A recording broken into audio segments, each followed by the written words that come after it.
Hello! Un petit mot rapide avant de vous laisser écouter cette émission. Je vous informe que cette émission est publiée en 2 versions. Il y a celle que vous écoutez, qui ne contient aucun spoil sur la série à partir de la saison 6, épisode 2. Épisode de notre dernière émission Retardis Experience publiée à la sortie de ce Vortex. La seconde est l'émission intégrale. Aucun spoil n'a été coupé, donc toutes les conversations y sont. J'ai souhaité vous laisser le choix, selon votre méthode de visionnage de la série, pour ceux qui souhaitent la découvrir avec notre podcast. Bonne écoute! Aujourd'hui, on quitte le Tardis pour visiter notre Vortex, l'émission qui va au-delà du Retardis.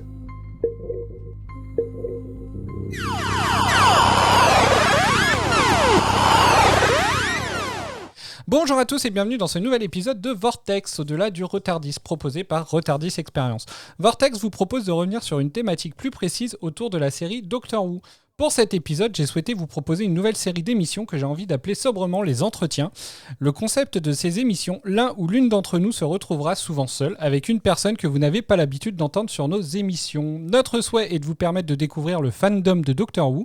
Certains d'entre vous les reconnaîtront, mais notre émission espérant accompagner de nouveaux adeptes de la série vers cette découverte, ce ne sera pas le cas de tous. Et si vous les connaissez, on va tenter de vous faire en apprendre plus, en mode gossip genre. Non, je déconne. J'espère donc à l'avenir vous proposer régulièrement ce genre d'entretien avec une personne fan de la série et qui, comme moi, partage sa passion, que ce soit sur les réseaux sociaux, sur YouTube, en audio, en vidéo, à l'écrit, en couture, en dessin, il y a tellement de possibilités. Pour ce premier entretien, celui qui essuiera les plâtres, le pauvre de ce format, comme quoi c'était écrit, est déjà familier de l'univers du podcast, car c'est en 2018 qu'il a commencé à enregistrer sa première émission. Dans cette émission que j'aime qualifier de Doctor Who façon grosse tête, il pose des cols à ceux qui l'appellent ses académiciens pour voir qui est incollable sur la série, mais aussi pour en apprendre encore plus dessus. Depuis, il a rejoint un autre podcast connu sous le nom de Dr. Watt, qui revient sur les épisodes de la New Who, et enfin, comme tout cela ne lui suffisait pas, il a lancé Classics Who qui revient sur l'ère classique de la série. Il m'a fait l'honneur de m'inviter à intégrer sa fameuse Gallifrey Academy et me fait aujourd'hui l'honneur d'inaugurer cette série et c'est Formagate. Salut! Salut, je suis content d'être le parrain de ton nouveau format. Ah, ça fait, tu vois, comme quoi, comme je l'ai dit, c'était écrit. Bah ouais, c'est le destin. Moi, je crois au destin et c'est le destin. Voilà. Comment tu vas? Ça va. Bon, alors, j'ai un petit peu la voix enrouée. Pour ceux qui connaissent bien ma voix, vous allez parfois m'entendre avoir peut-être le nez bouché ou voilà, mais il faut pas s'inquiéter, je vais bien. Bon. Tout va bien. Il fait beau en Bretagne à l'heure où on enregistre, donc c'est très rare de faut le souligner. Bon, bah tant mieux, c'est vrai, c'est rare. Mais c'est rare qu'il fasse beau partout en ce moment. Ouais, c'est la fin de l'hiver, c'est normal. Oui, on va y arriver. Mais oui. Eh ben écoute, du coup, on va revenir un petit peu sur ton amour pour la série Doctor Who, et puis on va parler un peu de tes diverses activités, voilà, même si je les ai déjà toutes citées quasiment. Voilà, Oui. parler un petit peu de tout ça, et puis faire découvrir un petit peu aux autres, voilà, qui est le Formagate derrière toutes ces émissions. Je suis le même que ce soit dans les émissions ou pas, je suis toujours aussi chiant, toujours aussi pointilleux. Je rigole tout le temps. Bah écoute. Vous n'allez pas apprendre grand-chose de croustillant, je pense. À moins que, on sait jamais. Ah bon, bah déjà, ils vont être déçus, tous ceux qui étaient fans du mode gossip genre. Très bien, et bah du coup, on va commencer tout de suite par comment t'as découvert la série Doctor Who?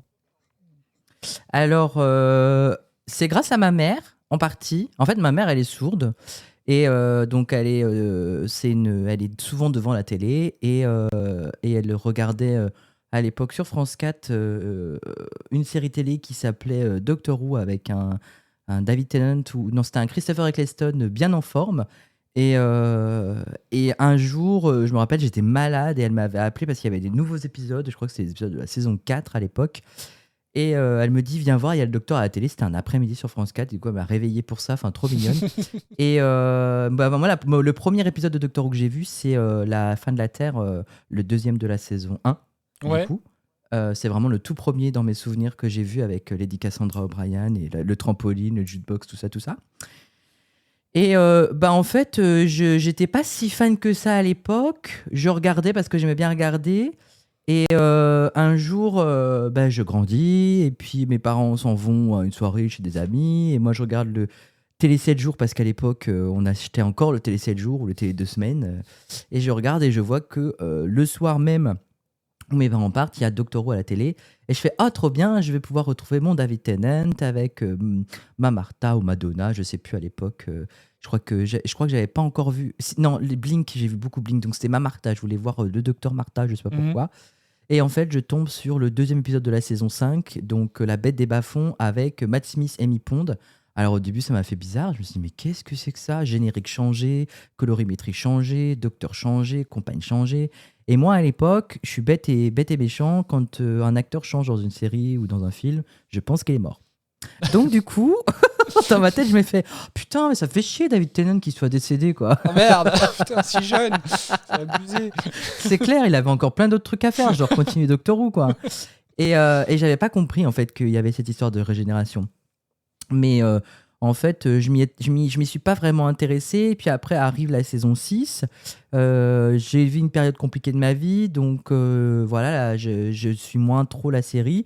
Et j'ai commencé vraiment à me plonger vraiment dans le lore à partir de la saison 7 quand elle sort sur France 4. Et là, j'ai un oncle formidable qui possédait tous les épisodes de Doctor Who à l'époque. Bon, un peu illégalement, et je m'en excuse. Maintenant, j'ai tous les DVD, moi. Mais voilà. Et du coup, j'ai regardé de la saison 1 à la saison 6, tout en regardant la saison 7 passer à l'écran. Et j'ai découvert une série incroyable avec une régénération, le changement de compagnon, changement de personnage. Et j'ai commencé à avoir une vraie attache pour la série, si bien que j'ai commencé à intégrer des fandoms et à découvrir qu'il y avait une partie classique. Et j'ai continué comme ça à aller regarder, à aller chercher, à aller comprendre la série. Je me suis même battu contre des gens sur Facebook parce qu'ils pensaient mieux connaître la série que tout le monde. Oui. Et voilà, enfin, tu vois bien le truc, Oui. genre Clara est la meilleure, tout ça. Enfin bref. C'était avant que j'ai une animosité pour Clara en saison 8, mais après ça va mieux. Non, après, pour continuer cette petite histoire, je voulais comprendre, en fait, je voulais voir la série classique, absolument, je ne sais pas pourquoi, parce que je me suis dit, j'ai pas assez de Doctor Who dans ma vie, et j'ai commencé à aller chercher sur un site avant qui s'appelait Kakao-Web, je ne sais pas si ça existe encore, donc c'est un site où il y a plein de torrents, mais en fait, c'est des trucs, c'est des épisodes qu'on peut regarder un peu comme YouTube. Mais voilà, c'était version série télé. Et à l'époque, il n'y avait qu'un seul épisode classique. C'était la deuxième partie de Unearthly Child, pardon, avec le la tout deuxième premier, partie. Ouais, voilà, la toute première histoire, mais la deuxième partie. Donc, j'ai pas vu la partie à Cold Hill School. Ouais. Mais vraiment la deuxième partie avec l'arrivée de l'homme de Cro-Magnon. Et là, il y a une phrase du docteur qui m'a marqué, c'est quand il dit oh, c'est resté une cabine de téléphone, c'est pas normal. Et là, je me dis oh, c'est là que ça vient. Oh là là, je vois la jeunesse de Doctor Who. Oh là là, j'étais trop heureux, tu vois. C'est vrai. J'étais trop content, tu vois. C'est vrai que cette phrase, elle touche un petit peu. C'est un des rares épisodes classiques que j'ai vu. C'est vrai que cette phrase, elle a un petit truc. Elle nous fait dire que, en fait, on comprend pourquoi la cabine. En fait, c'est le circuit caméléon qui est cassé, en fait. Mais on le comprend plus tard, ça, le circuit caméléon, tout ça. Mais quand le docteur dit oh, c'est resté une cabine téléphonique, c'est pas normal. Et là, je me dis oh, c'est le lore. Ça y est, je suis plongé dans le lore. Et j'ai rematé cet épisode qui dure 25 minutes, au moins 30 fois, parce que j'ai jamais pu retrouver la suite. Enfin bref, j'arrivais pas à trouver la suite. Et puis après, j'ai découvert le site Doctor Who classique oeffort.com qui a été mis en place par Marie Devigne et plein d'autres fans de classique où elle a commencé à répertorier tous les épisodes classiques en VOSTFR. Et là, je me suis dit, c'est le moment de commencer à watching les classiques. Et puis en parallèle, moi, je fais la connaissance de Wouviane sur YouTube. Et à l'époque, il y avait une chaîne qui s'appelait Les Enfants du Tardis, dont je regrette la disparition parce que j'aimais beaucoup cette chaîne YouTube-là, parce qu'elle apportait quelque chose de différent. Aujourd'hui, en France, il y a très très peu de chaînes YouTube qui parlent de Doctor Who à proprement parler. Je vais en citer deux que j'aime beaucoup. La Pepper Pot, parce que Pauline et Julien sont quand même les piliers aujourd'hui de ça. Et puis MDL16, Mathéo, qui fait partie de l'académie, que j'aime beaucoup son contenu et je suis depuis très longtemps aussi. Et moi, à un moment donné, j'avais été invité parce qu'à l'époque, les enfants du Tardis faisaient un live par semaine pour parler de la série en général. Donc on évoquait les audios, tout ça. Moi, j'avais pas connaissance de toutes les ondes de la série. Et plus le temps passait, et plus je me disais, mais pourquoi pas moi, en fait. Et puis, il faut dire que j'ai découvert Galifrance, donc j'écoutais Galigast, donc le podcast sur Doctor Who. Et c'est là où je me suis dit, mais moi aussi j'ai envie de faire des trucs comme ça a l'air trop bien. Bah oui. Alors attends, parce que là, du coup, tu vas un peu vite. Pardon. Hein. Là, t'es en Ah, train mais de oui, mais moi je raconte toute mon histoire. Là, si tu veux. là, ça y est, là. En 11 minutes, il m'a bâché le vortex. Bon, bah, du coup, merci de nous avoir Il y a encore écoutés. plein de trucs à dire. C'était vraiment pour expliquer de comment d'où je suis parti et de comment je suis arrivé à créer le podcast. Enfin, à l'idée du podcast. Ouais. Mais après, on peut approfondir. Non, là, du coup, on est plus sur Formagate et Doctor Who, j'ai envie de dire. Déjà, rien que ton amour de la série, parce que c'est déjà particulier, en fait, que tu es... que c'est marrant que t'aies pas accroché, entre guillemets, tout de suite, parce que justement, quand on voit le fan que t'es maintenant, la preuve, on te pose une question et ça y est, tu pars vraiment sur toute la... Enfin, non, mais ça montre que t'es passionné. Et c'est marrant qu'en fait, d'apprendre que cette passion-là, elle a mis un petit peu de temps à arriver. Et que tu as découvert, par exemple, ta première régénération, enfin, tu l'as découvert vachement tard, par exemple. Enfin, c'est marrant. Oui. Bah ouais, mais parce qu'en fait, comme ça passait sur France 4 et qu'à l'époque, il n'y avait pas déjà tout le côté streaming, tout ça, Netflix, Amazon Prime, ça n'existait pas à l'époque. Faut dire que moi, je suis un vieux de la vieille. Oui. Voilà, je vais avoir 33 ans cette année. Donc moi, les séries télé, c'est à la télé. Et si tu loupes un épisode, tu loupes un épisode, quoi. Et tu peux pas le rattraper derrière. Donc c'est pour ça, je pense que j'ai loupé des épisodes, tout ça. Et j'aimais regarder. Mais j'étais pas un sérivore comme je le suis aujourd'hui, par exemple, aussi. Et ça, c'est grâce aussi à des amis que j'avais au lycée, que j'embrasse d'ailleurs. On était un groupe de 5 et j'avais 4 filles avec moi qui adoraient les séries télé, les comédies musicales, tout ça. Donc, elles m'ont un peu plongé dedans. Donc, j'ai découvert Glee, j'ai découvert Grey's Anatomy, j'ai découvert tout ça. Et encore, Grey's Anatomy, c'est un peu plus subtil comment je l'ai découvert. Et je vais vous raconter ça tout vite, même si c'est pas le sujet du podcast. Non, mais je trouvais ça génial. En fait, moi, j'adore Charmed. Et sur ce fameux site Kakao Web, je vois saison 9 Charmed. C'était avant le reboot de Charmed, avant tout ça. Et je me dis, wow, c'est bizarre, c'est trop bien. Et donc, je lance. Je me dis, s'il y a une saison 9, c'est pas possible. Je lance premier épisode. Il y avait juste un épisode. Je lance premier épisode. Et là, je vois une maison, tout ça. Je dis, bah, c'est bizarre. Alors, ça ressemble pas du tout à la maison des sœurs Halliwell. Et en même temps, il y a une meuf qui se lève, il y a un mec à poil, ils viennent de coucher ensemble. Je dis, mais qu'est-ce que c'est que ça? moi qui voulais me refuser de regarder Grey's Anatomy, du coup, je suis tombé aussi en amour de cette série. Voilà. Ah, réaction cette scène, il a fallu juste ah ouais, non, bah oui, bon. Docteur Mamour et Meredith Grey, quoi. Enfin voilà. Et puis même toute l'ambiance, quoi. Toute l'ambiance des personnages à l'époque, parce qu'aujourd'hui la série a beaucoup changé. Mais voilà. Donc ça n'a rien à voir. Mais oui, Doctor Who n'a pas conquis mon cœur tout de suite, même si j'aimais beaucoup l'ambiance. Moi, j'avais peur de Blink à l'époque. Blink me foutait des frissons. Et même quand j'ai vu La Bête des Bas-fonds, quand j'ai vu les robots tourner la tête, ça me donnait des frissons à l'époque. Ouais, aujourd'hui, j'ai plus des frissons parce qu'en fait, je connais la série, mais quand on est un peu plus jeune, parce que j'avais la vingtaine quand La Bête des Bas-fonds est sortie, tout ça, j'avais un peu moins de 20 ans. Mais voilà, j'avais vraiment ce côté horrifique, quoi, Behind the Sofa, qui marquait beaucoup encore. Et en fait, je me suis pris au jeu de regarder Matt Smith et Amy Pond, mais j'ai pas kiffé au début parce que je me suis dit, c'est pas mon Doctor Who, quoi. Oui, c'est en plus parce que tout avait trop changé trop vite, tu vois ce que je veux dire? En fait, il y a un cap qui est franchi entre la fin de la saison 4, donc toute l'ère David Tennant, et le début de la saison 5, que ce soit en termes de qualité d'image, comme tu as dit, la colorimétrie, que ce soit le Docteur, forcément, la compagne, ça, enfin voilà. Les histoires aussi, qui sont les différentes. Histoires, comme le showrunner avait changé aussi. Enfin, il y a tout. En fait, moi, de mon côté, quand j'ai découvert la série, la saison 5 n'était pas encore sortie. Et du coup, je crois que j'ai dû finir vraiment la première partie de la saison 4. J'ai dû la finir au moment où Matt Smith était annoncé comme le Docteur. Et donc, du coup, j'ai réussi. C'est à partir de ce moment-là, on va dire, que j'ai commencé à suivre les diffusions françaises. Et c'est vrai que j'ai vu justement le gap qui a été franchi d'un coup. Je me suis dit, ah putain, ils ont flingué Doctor Who, quoi. Mais je me suis dit pareil. Parce que justement. Je me suis dit. Pareil. Ouais, parce que le petit côté kitsch et tout, tu sais, parce que limite, c'est presque attachant, en fait, le petit côté un peu kitsch qu'avait toute l'ère de David Tennant et tout. Puis là, t'as l'impression un peu que ça t'en fout plein les yeux et tout, et tu te dis, mais merde, pourquoi ils ont tout gâché, en fait, et puis tu deviens un peu réfractaire presque au début. Bah merde, c'est pas possible. Mais c'est normal, je pense, en tant que fan d'être réfractaire du nouvel ère ou de nouveau. Aujourd'hui, moi, je m'en bats les couilles, pour être honnête. Hein.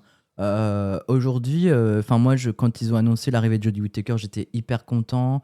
En fait, comme maintenant, quand il y a un nouvel acteur qui prend la place de Docteur, je veux juste qu'il me convainque d'être le Docteur. Le reste, je m'en fous. Même si les épisodes sont moins bons, par exemple, pour pas évoquer la nouvelle série là, avec la saison 1 qui m'a pas trop emballé avec Ncuti Gatwa, mais Ncuti Gatwa m'a convaincu déjà en fait.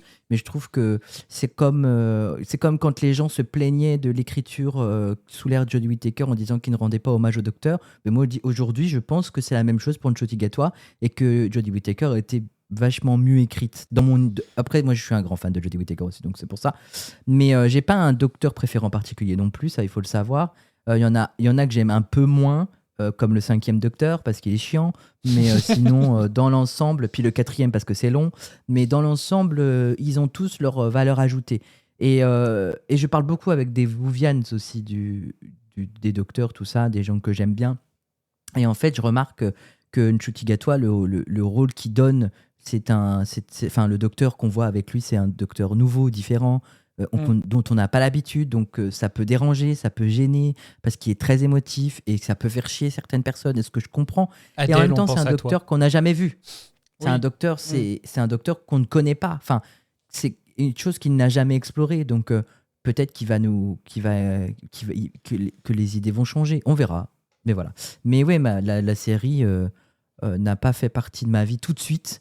Mais je pense qu'en fait, c'est le fandom qui a contribué à ce qu'elle devienne une de mes séries préférées, je pense. En fait, cette série, quand tu la découvres, c'est un ovni, clairement. Et puis, c'est vrai que sur les premiers épisodes, t'accroches pas forcément, parce que justement, même si le côté kitsch est attachant, bah, dès le premier épisode, tu te dis plutôt que c'est pas du kitsch attachant, c'est que c'est du kitsch série B, limite. T'as un peu cette impression-là.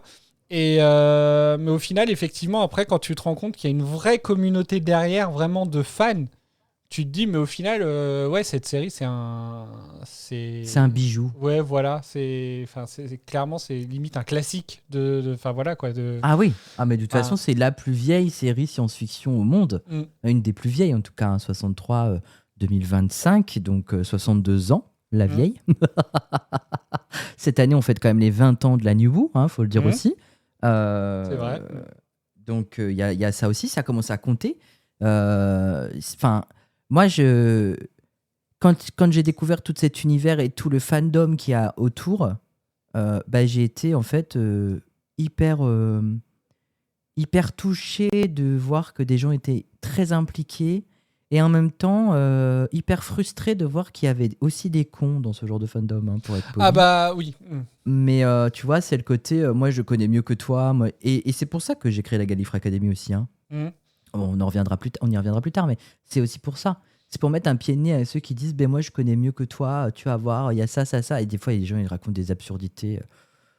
Enfin voilà, c'est pour ça que je me suis aussi éloigné du fandom depuis aussi, beaucoup. Ouais, c'est vrai que des fois, le fandom, au final, alors est-ce que c'est l'effet réseau social, j'en sais rien, mais au final, tu te rends compte que la série, qui pourtant est vraiment une ouverture d'esprit à elle seule, mais bien sûr. Parce que vraiment, elle t'ouvre les portes de partout, quoi. Elle t'ouvre les portes de l'histoire, elle te fait des théories sur le futur, elle t'ouvre les portes de nouveaux mondes, enfin de nouvelles façons de vivre, de fonctionner, etc.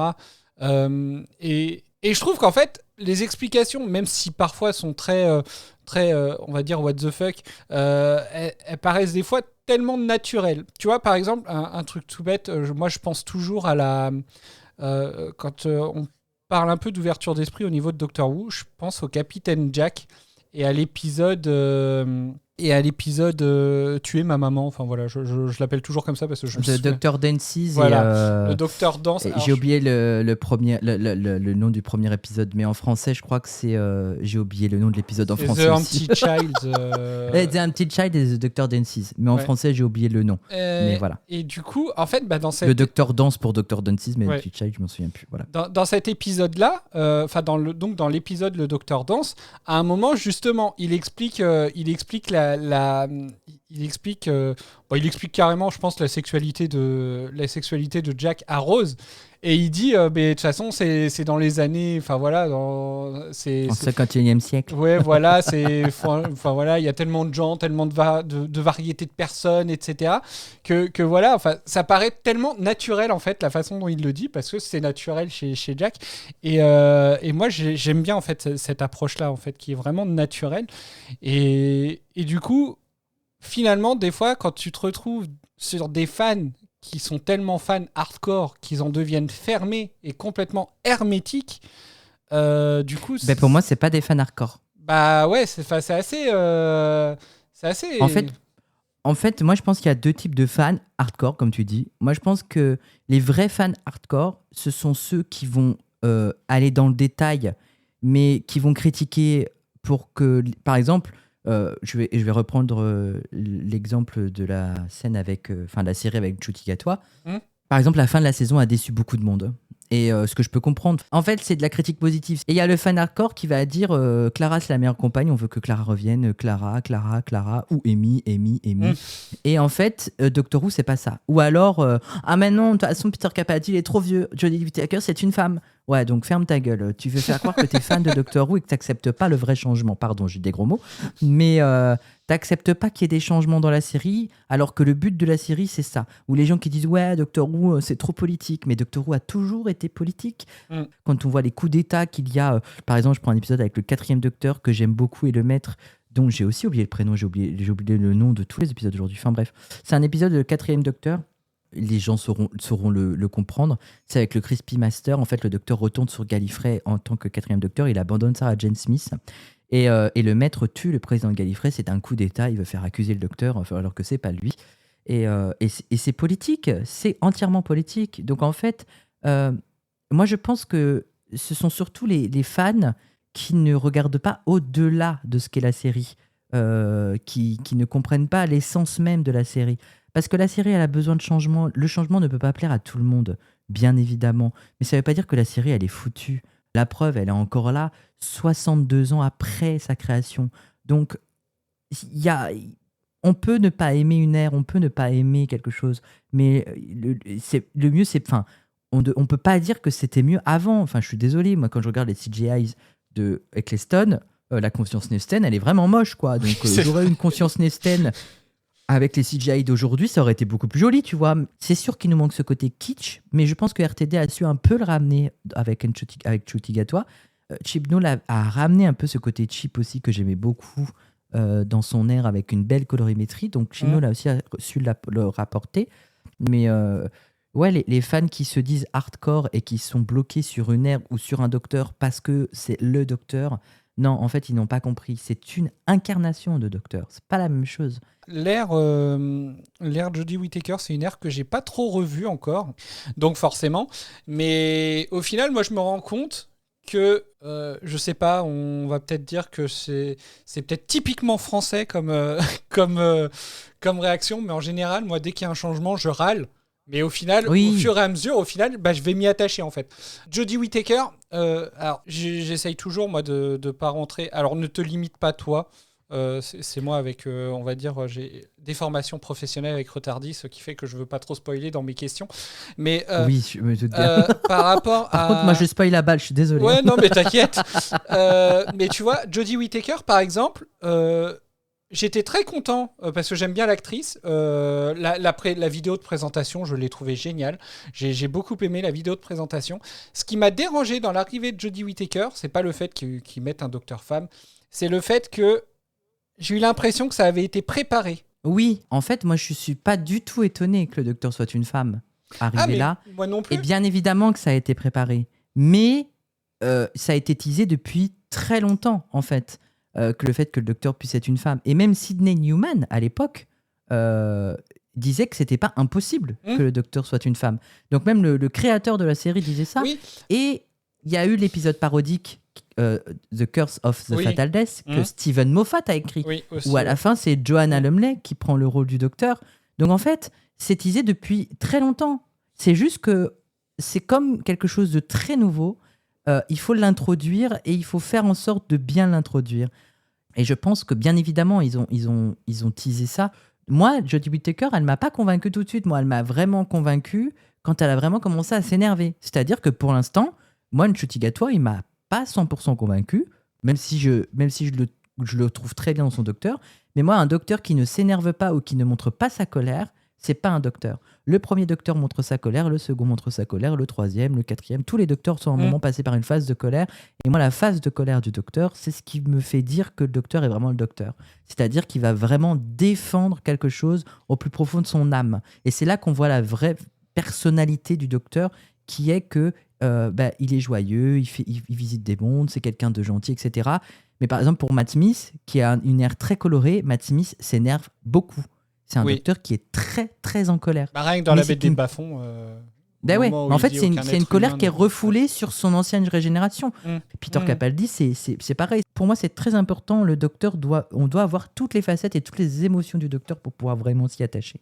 Et après, je comprends les gens qui ont été réfractaires à l'arrivée de Jodie Whittaker. Je comprends les gens qui n'ont pas compris, qui n'ont pas aimé son air. Mais pour moi, Jodie Whittaker, l'air en tout cas de Chibnall, même si la saison 11 reste une saison qui n'est pas la meilleure de l'air, pour moi, c'est une ode.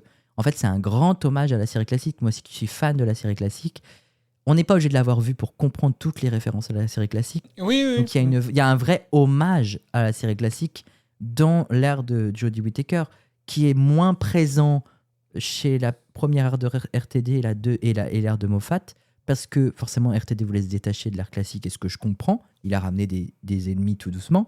Mais, et Sarah Jane. Et Sarah Jane, et quelques idées classiques, mais Chibnall, moi, Chibnall, je le porte dans mon cœur, parce que rien que The Power of the Doctor, le pouvoir du Docteur, le dernier épisode de Jodie Whittaker, c'est ça, en fait.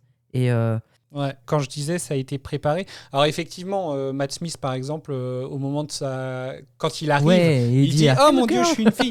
Donc oui, on connaissait cette possibilité. Moi, je pense que... alors après, c'est mon avis et peut-être que je me trompe. Doctor Who, c'est tellement une institution en Angleterre, en tout cas en Grande-Bretagne. Nous, avec notre petits yeux de Français, je pense qu'on n'a pas l'envergure de tout comment ça se passe. Et en fait, les plus gros réfractaires à ce que ce soit une femme, c'était quand même une grande majorité des Britanniques. Il faut le dire qu'il y a les vieux réactionnaires. Je dis pas qu'il n'y en a pas eu partout dans le monde, mais les Britanniques ont beaucoup, beaucoup gueulé. Pour le docteur, c'était pas possible, parce que le docteur, ça doit rester un homme, c'est l'image du patriarcat, c'est l'image du mal dominant, tout ça, c'est lui qui décide. Tu vois, toujours accompagné d'une femme, et la femme obéit au docteur. En fait, Doctor Who, c'est justement ça, c'est l'image du patriarcat, du modèle patriarcal dans le monde. Donc, en tout cas, ce que les gens pensaient, alors que pas du tout. Pour moi, le docteur, c'est le docteur. Il est pas. C'est comme quand on le sexualise. Bah non, en fait. En fait, moi, j'en ai marre. Si je veux regarder du cul, comme je dis, je regarde Grey's Anatomy, quoi. Si je veux voir des relations sentimentales ou des choses comme ça, je regarde Demain nous appartient, quoi. Enfin, je regarde Hélène et les garçons, je regarde. Mais parce que moi, Doctor Who, c'est de la science-fiction. Je veux pas de relations. En fait, j'en ai rien à foutre. Le docteur, bien évidemment qu'il a des sentiments, mais mon but, c'est pas j'ai pas envie de le voir tomber amoureux. Moi, je veux le voir vivre des aventures et avoir des dilemmes compliqués, savoir si faire un génocide de Daleks, c'est bien, si c'est pas moralement non éthique. Tu vois, moi, c'est ça que je veux. Dans la série classique, honnêtement, il s'est passé 26 saisons où le docteur est tombé amoureux de personne. Peut-être qu'il a eu un petit crush sur Romana à l'époque, mais parce que les deux acteurs étaient déjà très amoureux, ils se sont mariés, il me semble, Romana 2 et Lalla Ward et Tom Baker à l'époque. Mais il n'y a pas tout ce côté romance. Et en fait, ça, c'est notre société qui veut ça aussi. C'est marrant parce qu'il y a un épisode, un des rares épisodes classiques que j'avais vu où j'avais l'impression que justement, il y avait une petite romance. Mais je sais plus le nom. Non, je me demande s'ils sont pas chez les Aztèques. Ah, ça c'est les. Oui, The Aztecs. Mais ça c'est le docteur Kameka. Mais ça c'est. Mais le docteur en fait, il s'est fait faire préparer un chocolat chaud par Kameka et Kameka lui dit mais vous savez que ça c'est une demande en mariage, monsieur. Et le docteur il fait ah d'accord. Mais tu sais ça c'est gentillet, tu vois. Oui, oui. C'est parce que en fait à l'époque les épisodes historiques voulaient que ce soit éducatif. Donc en fait là on apprend. Apparemment, dans Doctor Who, on a appris que chez les Aztèques, quand on s'offrait un chocolat chaud, c'était signe d'amour, ou enfin un signe de on va se marier, c'est une demande en mariage. C'est tout, en fait, c'est tout ce que ça nous dit. Et malheureusement, le docteur il est tombé dedans sans le vouloir. D'accord. Voilà, okay. Les seules relations sentimentales qu'il pourrait y avoir, et ça, je trouve ça déplorable depuis que je fais Classics Fou, c'est par rapport à Barbara. C'est-à-dire, Barbara, elle rencontre Atal, elle tombe amoureuse. À la Révolution française, elle tombe amoureuse d'un traître, elle tombe amoureuse, et puis après, elle dit ah non, vous l'avez tué, c'est pas bien. Mais alors que c'était un traître et un vrai connard. Enfin, en fait, il y a que Barbara qui tombe amoureuse, en fait, ou qui développe des sentiments. Mais parce que c'est une femme, hein, 63, 64, donc forcément, il y a qu'elle qui peut avoir des sentiments. Et on sent Yann jaloux, on sait que Yann et Barbara ont une complicité, enfin il y a plein de choses comme ça. Et puis après Suzanne elle tombe amoureuse aussi. Et Suzanne quand elle quitte le Tardis c'est parce qu'elle a trouvé l'amour, le docteur lui dit t'as trouvé l'amour, vis ta vie ma petite fille, moi je m'en vais et on se retrouvera, jamais, mais on se retrouvera dans l'idée. Donc mais le docteur n'est jamais resté ou parti pour une relation. C'est vrai. Voilà. Alors, du coup, pour continuer sur alors, les classiques, donc comme tu as dit, tu les as tous regardés. Tu as regardé comment, toi tu les as regardés. Est-ce que tu es de la team à vouloir les regarder à tout prix dans l'ordre comme moi, c'est ce qui fait que j'arrive pas à les regarder parce que du coup, je... Alors, en fait, il faut vraiment s'accrocher. Moi, il faut savoir que les classiques, je voulais absolument les regarder dans l'ordre. C'était pour moi une absolue. Donc j'ai commencé un premier visionnage et à l'époque, dans mon premier visionnage, il y avait beaucoup d'épisodes du Second Docteur qui n'étaient pas sous-titrés en VOSTFR, ce qui fait que j'ai regardé beaucoup d'épisodes du Premier Docteur. À l'époque, je n'avais pas trouvé The Reign of Terror, donc je l'avais jamais vu. Et du coup, je fais un premier visionnage et je saute le deuxième et je passe directement au troisième. Et puis je fais une pause dans mon visionnage parce que je suis deg de ne pas avoir vu le deuxième Docteur. Arrive deuxième visionnage, les épisodes du deuxième Docteur arrivent tout doucement, donc j'arrive à les voir, tout ça. Et non, deuxième visionnage, je m'arrête à The Web Planet. Je ne sais pas pourquoi, c'est toujours l'épisode où j'ai eu du mal, mais je pense que c'est même pas The Dalek Master Plan, c'est The Web Planet, je ne sais pas pourquoi. Troisième visionnage, je me dis, allez, c'est bon, on y va. Et là, j'ai tous les épisodes. Et donc, je commence un marathon et je m'arrête... je vais dire au quatrième Docteur je fais beaucoup de pauses parce que le quatrième Docteur c'est long, parce que voilà, je fais beaucoup de pauses et une fois à un moment donné je me suis dit bon, faut vraiment que je finisse le quatrième Docteur, donc je finis la dernière saison du quatrième Docteur, je regarde le cinquième Docteur puis le sixième et là je mets un temps avant de commencer le septième Docteur parce que je me dis commencer le septième Docteur ça veut dire que je vais finir de le regarder la série et en même temps j'ai pas trop envie parce que j'aime bien encore découvrir des épisodes de Doctor Who. Et je commence à attaquer le 7e Docteur, je fais ces 2 premières saisons, j'arrive à sa 3e saison et je ne regarde jamais les 3 dernières histoires et je mets peut-être 1 an avant de regarder les 3 dernières histoires parce que je voulais pas... Je suis quelqu'un qui déteste les fins. Donc je suis un peu comme Matt Smith. Donc le 11e Docteur du coup. Donc je me suis quand même... mais j'ai mis en réalité, hein, et il faut pas que ça vous fasse peur, hein, mais je pense que j'ai mis plus de 8 ans à regarder les classiques en entier. D'accord. Parce que moi, par exemple, Mathéo, à un moment donné, il s'est motivé, il s'est dit ouais, je vais tout regarder. Il avait encore plusieurs saisons à regarder et il s'est fait un marathon. Mais en fait, il faut pas s'en dégoûter. Il faut aussi savoir faire des pauses. Faut pas s'en dégoûter de la série. Oui, parce qu'au bout d'un moment, après, tu décroches et puis tu deviens plus intéressé. Et puis c'est long. Il faut dire ce qu'il y a. Les scénarios parfois sont plombants, sont longs, il se passe rien, on se fait chier. Ça, parce que l'écriture est comme ça. Et il faut aussi comprendre qu'à l'époque, un épisode de 25 minutes, c'était toutes les semaines. Le format a un peu vieilli aussi, quoi, en gros. Le format a vieilli. Moi aussi, d'ailleurs. Tous les ans, au mois d'octobre, je vieillis. Non, mais oui, le format a vieilli aussi. Et ils ont tenté de faire des épisodes de 45 minutes, hein, mais à l'écriture classique, ça passe pas, en fait. Parce qu'ils continuaient de faire 3 parties de 45 minutes, mais c'est très long.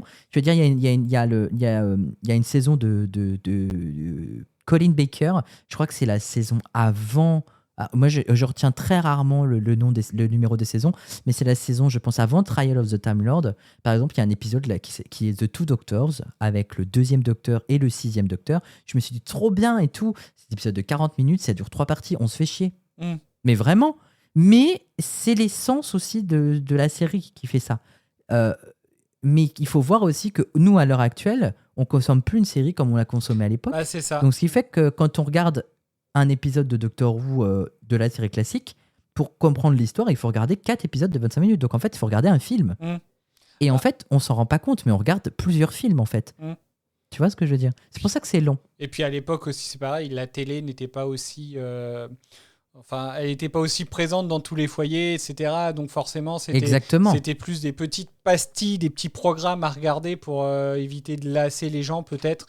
Et plutôt que maintenant où effectivement on est presque plus dans le binge-watching en fait.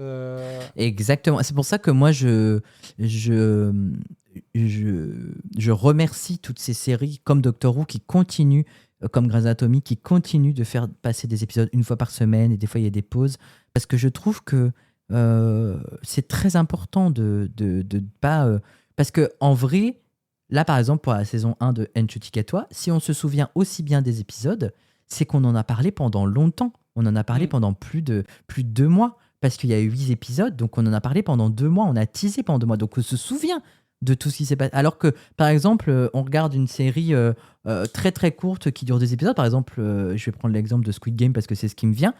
Squid Game, je me souviens de quelques scènes, mais comme j'ai tout vu côte à côte, enfin d'affilée, j'ai pas pu débattre, j'ai pas pu échanger avec des gens que je connaissais. J'ai vu les 10 épisodes, ou les 8, je sais plus, les 10, je crois, tout d'un coup, en fait, et je me souviens de certaines scènes parce qu'elles sont marquantes, mais je me souviens pas de l'histoire. Enfin, je me souviens pas des histoires de tous les personnages, tu vois, à part celui du personnage principal. Mais ça fait partie aussi du jeu de s'interdire à tout mater d'un coup, quoi. Ou de se dire, bon, bah allez, là, je me fais 2 épisodes, parce que c'est souvent comme ça, et puis demain, je me referai 2 épisodes, ou la semaine prochaine. Mais c'est plus compliqué parce qu'on nous propose plus ça, parce qu'aujourd'hui, on est dans une société de surconsommation, donc il faut surconsommer, et même les séries télé. C'est ça qui est dommage. La série arrive quand même à suivre ça, du coup, puisque effectivement, même elle a changé quand on regarde, par exemple, par rapport à la New Who, où justement, ils étaient sur des saisons de 13 épisodes, puis après, on est repassé sur des saisons de 10. Enfin, ils ont un peu suivi quand même le fonctionnement aussi des streams. Moi, je trouve ça dommage. La saison, là, on arrive sur des épisodes de 8. Alors, c'est vrai que quand on est fan, du coup, on est... En fait, moi, je trouve ça dommage. Je trouve ça entièrement dommage parce que je trouve que Doctor Who, justement, a été une des premières séries à l'époque à faire 13 épisodes. Donc, c'est-à-dire à faire ce format un peu Netflix, entre guillemets. Et en même temps, ça suit la mouvance de la série classique parce que dans la série classique, les histoires, par exemple, quand on prend dans la première saison, il y a 8 histoires. Tu vois ce que je veux dire? Ouais. Donc, il y a 8 histoires. On passe de An Unearthly Child à The Reign of Terror. Il y a 8 histoires. Il n'y a pas 8 épisodes, il y a 8 histoires. Donc, on est un peu dans cette mouvance-là. Déjà, Doctor Who, à l'époque, était déjà en avance sur son temps. Oui, puisque sur les 13 épisodes, quand tu comptes un peu les doubles, on est à une dizaine d'histoires au final. Tu vois ce que je veux dire? Ouais. Donc, on est à 10 histoires. En fait, Doctor Who est déjà en avance sur ça. Et en fait... moi, j'ai pas été dérangé par le fait que la série passe à 10 épisodes sous l'ère Chibnall, parce que Chibnall avait compris qu'il fallait un peu réduire, mais le temps des épisodes était plus long. C'est-à-dire qu'on avait plus de temps d'installer l'intrigue. Il y a 10 minutes d'épisode de plus. Là, on est passé sur un format 8 épisodes, mais on nous a réenlevé les 10 minutes, donc on est repassé à 45 minutes. Et en fait, je trouve ça dommage, parce que justement, pour l'ère de Nchuti-Gatwa, la compagne, Ruby, là, j'ai pas eu le temps de m'y attacher. Oui. Tu vois ce que je veux dire? J'ai pas eu le temps d'avoir une attache comme Rose. Au bout de 13 épisodes, Rose, même si on peut l'aimer ou on peut pas l'aimer, même Clara, on peut l'aimer ou pas l'aimer, mais on s'attache au personnage quand même, tu vois. En 13 épisodes, ça se fait. Et je pense que vouloir surfer comme... ça pourrait, je dis bien, ça pourrait tuer la série. En tout cas, ça pourrait la faire s'arrêter comme en 86 et reprendre dans 10 ans. Tu vois ce que je veux dire? Ouais.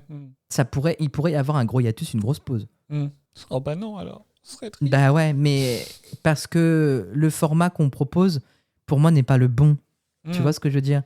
Doctor Who, c'est pas les chroniques de Bridgerton, même si on nous a fait un petit aperçu en saison 1, Series 1 sur Disney+. Mais Doctor Who, c'est pas Squid Game. Doctor Who, c'est pas Game of Thrones. Tu vois ce que je veux dire? Mm. En fait, il faut que ça reste un ovni. Et Ouais. à force de vouloir copier et se mettre au même niveau que d'autres séries, c'est ça qui pourrait la faire avoir une grande pause comme on a déjà eu. Tu vois? Après, on a quand même on y a quand même gagné en termes de diffusion où ça a toujours quand même été assez compliqué. Ah, mais ça, je suis bien d'accord. Et puis, il y a toujours ce côté où c'est un épisode par semaine, tu vois aussi. Ouais. Donc ça, c'est chouette. Ça, c'est chouette. Ce qui est Ça, dommage, faut c'est pas qu'il l'heure. l'enlève. J'avoue que j'ai bien apprécié les spéciaux, en fait, les spéciaux qui étaient diffusés sur Disney+ à partir d'une heure spécifique, l'heure de diffusion en Angleterre, du coup. Ça, c'est sympa parce qu'au final, tu passes un peu toute la journée à attendre la diffusion de l'épisode, etc. Alors que sur la saison 1, où ça arrive à minuit, la prochaine saison, ce sera à 9h, je crois, où du coup, à peine tu te lèves, tu peux te lancer dans l'épisode. Enfin, c'est limite trop consommé, en fait, tu vois. Mais pour le coup, oui, parce que même les Anglais avaient l'épisode disponible sur Disney+ avant qu'il passe sur la BBC. Ouais. Et ça, j'ai trouvé que c'était une erreur terrible. Et c'est pour ça que je pense que... alors, je sais pas comment sont les stats au niveau sur la BBC. Je vais pas regarder. De toute façon, ça m'intéresse pas parce que j'ai pas la BBC. Mais je pense qu'ils se sont tirés une balle dans le pied. Et je pense que c'est pour ça aussi qu'ils ont changé l'horaire. Mais ce qu'ils ont fait aussi, surtout à l'époque, quand ils ont diffusé la première saison, c'était parce qu'ils voulaient conquérir un public américain. Mais le public américain n'a pas besoin d'être conquis, en fait. Parce que le public américain est déjà conquis. Et je ne comprends pas pourquoi c'est la course tout le temps à essayer de conquérir le cœur du public américain. Parce que c'est une série britannique, quoi. Enfin, en fait, je comprends pas ça. Je comprends pas. C'est comme si nous, avec Demain nous appartient, on a essayé de le binge-watcher et de le faire en version américaine, tu vois, en soap opéra américain pour conquérir le cœur des Américains. En fait, il devrait arrêter de s'en foutre. Enfin, il devrait s'en foutre complètement alors, je dis pas de s'en foutre du fandom en général, mais d'arrêter de viser un fandom en particulier qui se concentre sur les fans européens déjà, parce que nous, en France, on a beaucoup de mal à avoir des choses en lien avec Doctor Who. Et pourtant, ils savent qu'il y a une grande communauté en France qui n'est pas si grande qu'on l'espérerait parce que ça reste un public de niche. Après, je sais pas pourquoi ils ont pris cette décision. Je sais pas ce qui est passé par la tête de RTD. Je sais pas. Je peux pas dire. Et ça se trouve, on sera hyper surpris parce que RTD il a toujours su nous surprendre. Peut-être qu'il y a des choses qu'on a vues en saison 1 qui vont nous surprendre dans 3 saisons. Hein. Oui, ça se trouve, il y a quelques petites préparations, entre guillemets, qui c'est sont... même sûr. Enfin, voilà, connaissant RTD, s'il écrit de la même manière qu'il a écrit ses 4 premières saisons en 2005, il va peut-être y avoir des choses que là, il nous dit pas en disant, ouais, genre, il nous fait gueuler, mais il va nous résoudre plein de trucs. Et peut-être pas. Peut-être pas. Je sais pas. J'espère, mais j'ai arrêté d'espérer avec Doctor Who. tu suis les paramédias ? Alors les audios, j'ai du mal parce que j'arrive, enfin, écouter un son en anglais. Déjà, j'essaie d'écouter des podcasts sur Doctor Who en anglais. Il y en a un, il s'appelle Scarrow, que j'aime beaucoup. Je comprends rien, mais j'écoute. Des fois, j'entends David Tennant, je fais trop bien, il parle de David ça, Tennant. J'ai compris ça. Voilà, ça j'ai compris. J'essaye de comprendre, mais ils ont un accent, ils parlent tellement vite que c'est compliqué. Il y a plein de podcasts Doctor Who anglophones que j'aimerais écouter et comprendre, mais moi, quand j'écoute un podcast, j'aime bien faire plusieurs choses en même temps. Enfin voilà, ça me fait chier en fait de garder une oreille dessus et d'essayer de comprendre que mon cerveau traduise en fait. Parce que j'ai toujours ce problème-là, c'est que mon cerveau ne traduit pas automatiquement. Je suis pas bilingue encore, j'aimerais beaucoup, mais je le suis pas. Donc les audios, c'est compliqué. Après, spin-off qui font partie pour moi des paramédias, hein, les spin-off en font partie. J'ai vu tout Torchwood. J'essaye d'obtenir les Sarah Jane Adventures, mais c'est très compliqué. J'ai pas vu Class. J'ai vu Doctor Who et les Daleks avec Peter Cushing et Doctor Who, les Daleks envahissent la Terre, pareil avec Peter Cushing en tant que docteur. C'était les premiers téléfilms à l'époque de Doctor Who en couleur. Donc on peut dire que Peter Cushing c'est le premier docteur en couleur. mais 64 et 65. Mais par contre, du coup, ça fait pas partie... Ça fait pas partie du lore. Ok. Pas du tout. Ça n'a rien à voir. Le docteur de Peter Cushing, en fait, c'est un scientifique qui invente une machine à voyager dans le temps qui est plus grande à l'intérieur qu'à l'extérieur, mais ça ressemble pas du tout à notre TARDIS qu'on connaît avec la colonne centrale, tout ça. Et du coup, Suzanne, c'est sa fille, Barbara, c'est son autre fille. et ou sa petite fille, enfin il y a un truc où sa nièce, ou il y a un truc comme ça, et Yann, enfin ils sont pas du tout professeurs, ou en tout cas j'ai plus le souvenir, mais voilà, ça n'a rien à voir avec D'accord, Doctor Who en lui-même. ils ont essayé Mais de en faire un fait, petit reboot, quoi. en fait, on en parle souvent, mais les Daleks n'appartiennent pas à la BBC, donc ils ont le droit d'apparaître là où ils veulent. Donc D'accord. si les gens achètent des droits de Daleks pour le diffuser, ils peuvent inventer une histoire sur les Daleks. Voilà quoi. Bon, ça fait partie du jeu. Après, encore, je disais que les spin-offs faisaient partie des paramédias, mais on va plus parler. Moi, j'ai beaucoup de livres et de comics sur Doctor Who aussi, que j'ai pas tous lus parce que je prends pas assez le temps de les lire. Ouais, après, pour moi, les paramédias sont aussi importants quand justement on a tout revu la série et qu'on n'a plus rien à mater, on n'a plus rien à lire, on n'a plus rien à regarder. Bah, les paramédias, ça peut permettre de se plonger toujours et encore dans l'univers de Doctor Who. C'est vrai. Merci. Mais de rien. Ça fait déjà une sacrée conversation rien que sur Doctor Who.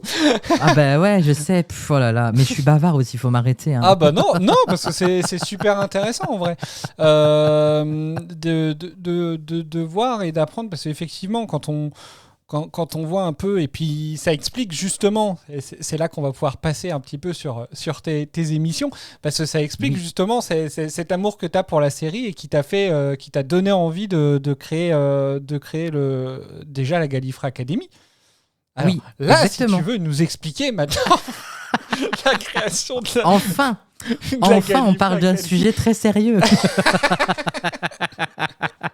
Non, en fait, comme j'expliquais tout à l'heure, moi j'écoutais le Gallicast, qui est un podcast de Gallifrance, qui était le premier podcast français sur Doctor Who. En tout cas, j'en connaissais pas d'autres avant. Et ils parlaient beaucoup des épisodes, j'aimais beaucoup l'ambiance. Des fois, j'étais pas d'accord avec eux. Et ils sortaient un épisode à l'époque. Dès qu'un épisode sortait, ils faisaient un épisode sur l'épisode. D'accord. Et c'était pas du tout comme Dr. Watt ou comme Retard des expériences, c'était complètement différent. Parce qu'eux, ils apportaient vraiment une vision de vrais fans qui avaient vu certains classiques, peut-être que d'autres avaient vu tous les classiques. Et puis moi, j'étais pas encore dans cette mouvance-là à l'époque. J'avais pas regardé les classiques, mais en les entendant parler, j'avais envie de les regarder. Et du coup, il y a David, à l'époque, qui tient la chaîne des enfants du Tardis, qui me dit Format, si un jour tu veux participer en live avec nous, t'as le droit. Donc après mon service du soir, j'allais dessus. Bon, je disais pas grand-chose, on rigolait beaucoup. Et j'écoutais les gens parler. Enfin bref, j'ai commencé à prendre d'affection certaines personnes qui sont encore aujourd'hui à l'académie. Et c'est là où je me suis dit, mais moi j'ai trop envie, en fait, de faire quelque chose comme ça. Pourquoi les autres auraient le droit et pas moi, en fait oui. Et je connaissais le format podcast, mais je savais pas encore, enfin, je connaissais pas tout l'univers du podcast. Et je me suis dit, il faut que je crée quelque chose. Et moi, à l'époque, fan des grosses têtes et de On va se gêner aussi. Donc je suis pas fou, il y a bien un côté grosse tête. Ah, mais 100%. Mais je le dis tout le temps. Je le dis tout le temps. Pour moi, c'est 100% inspiré de ce côté-là. Et en fait, ça m'a permis aussi de moi d'en apprendre beaucoup plus sur la série en général. Des choses que, voilà.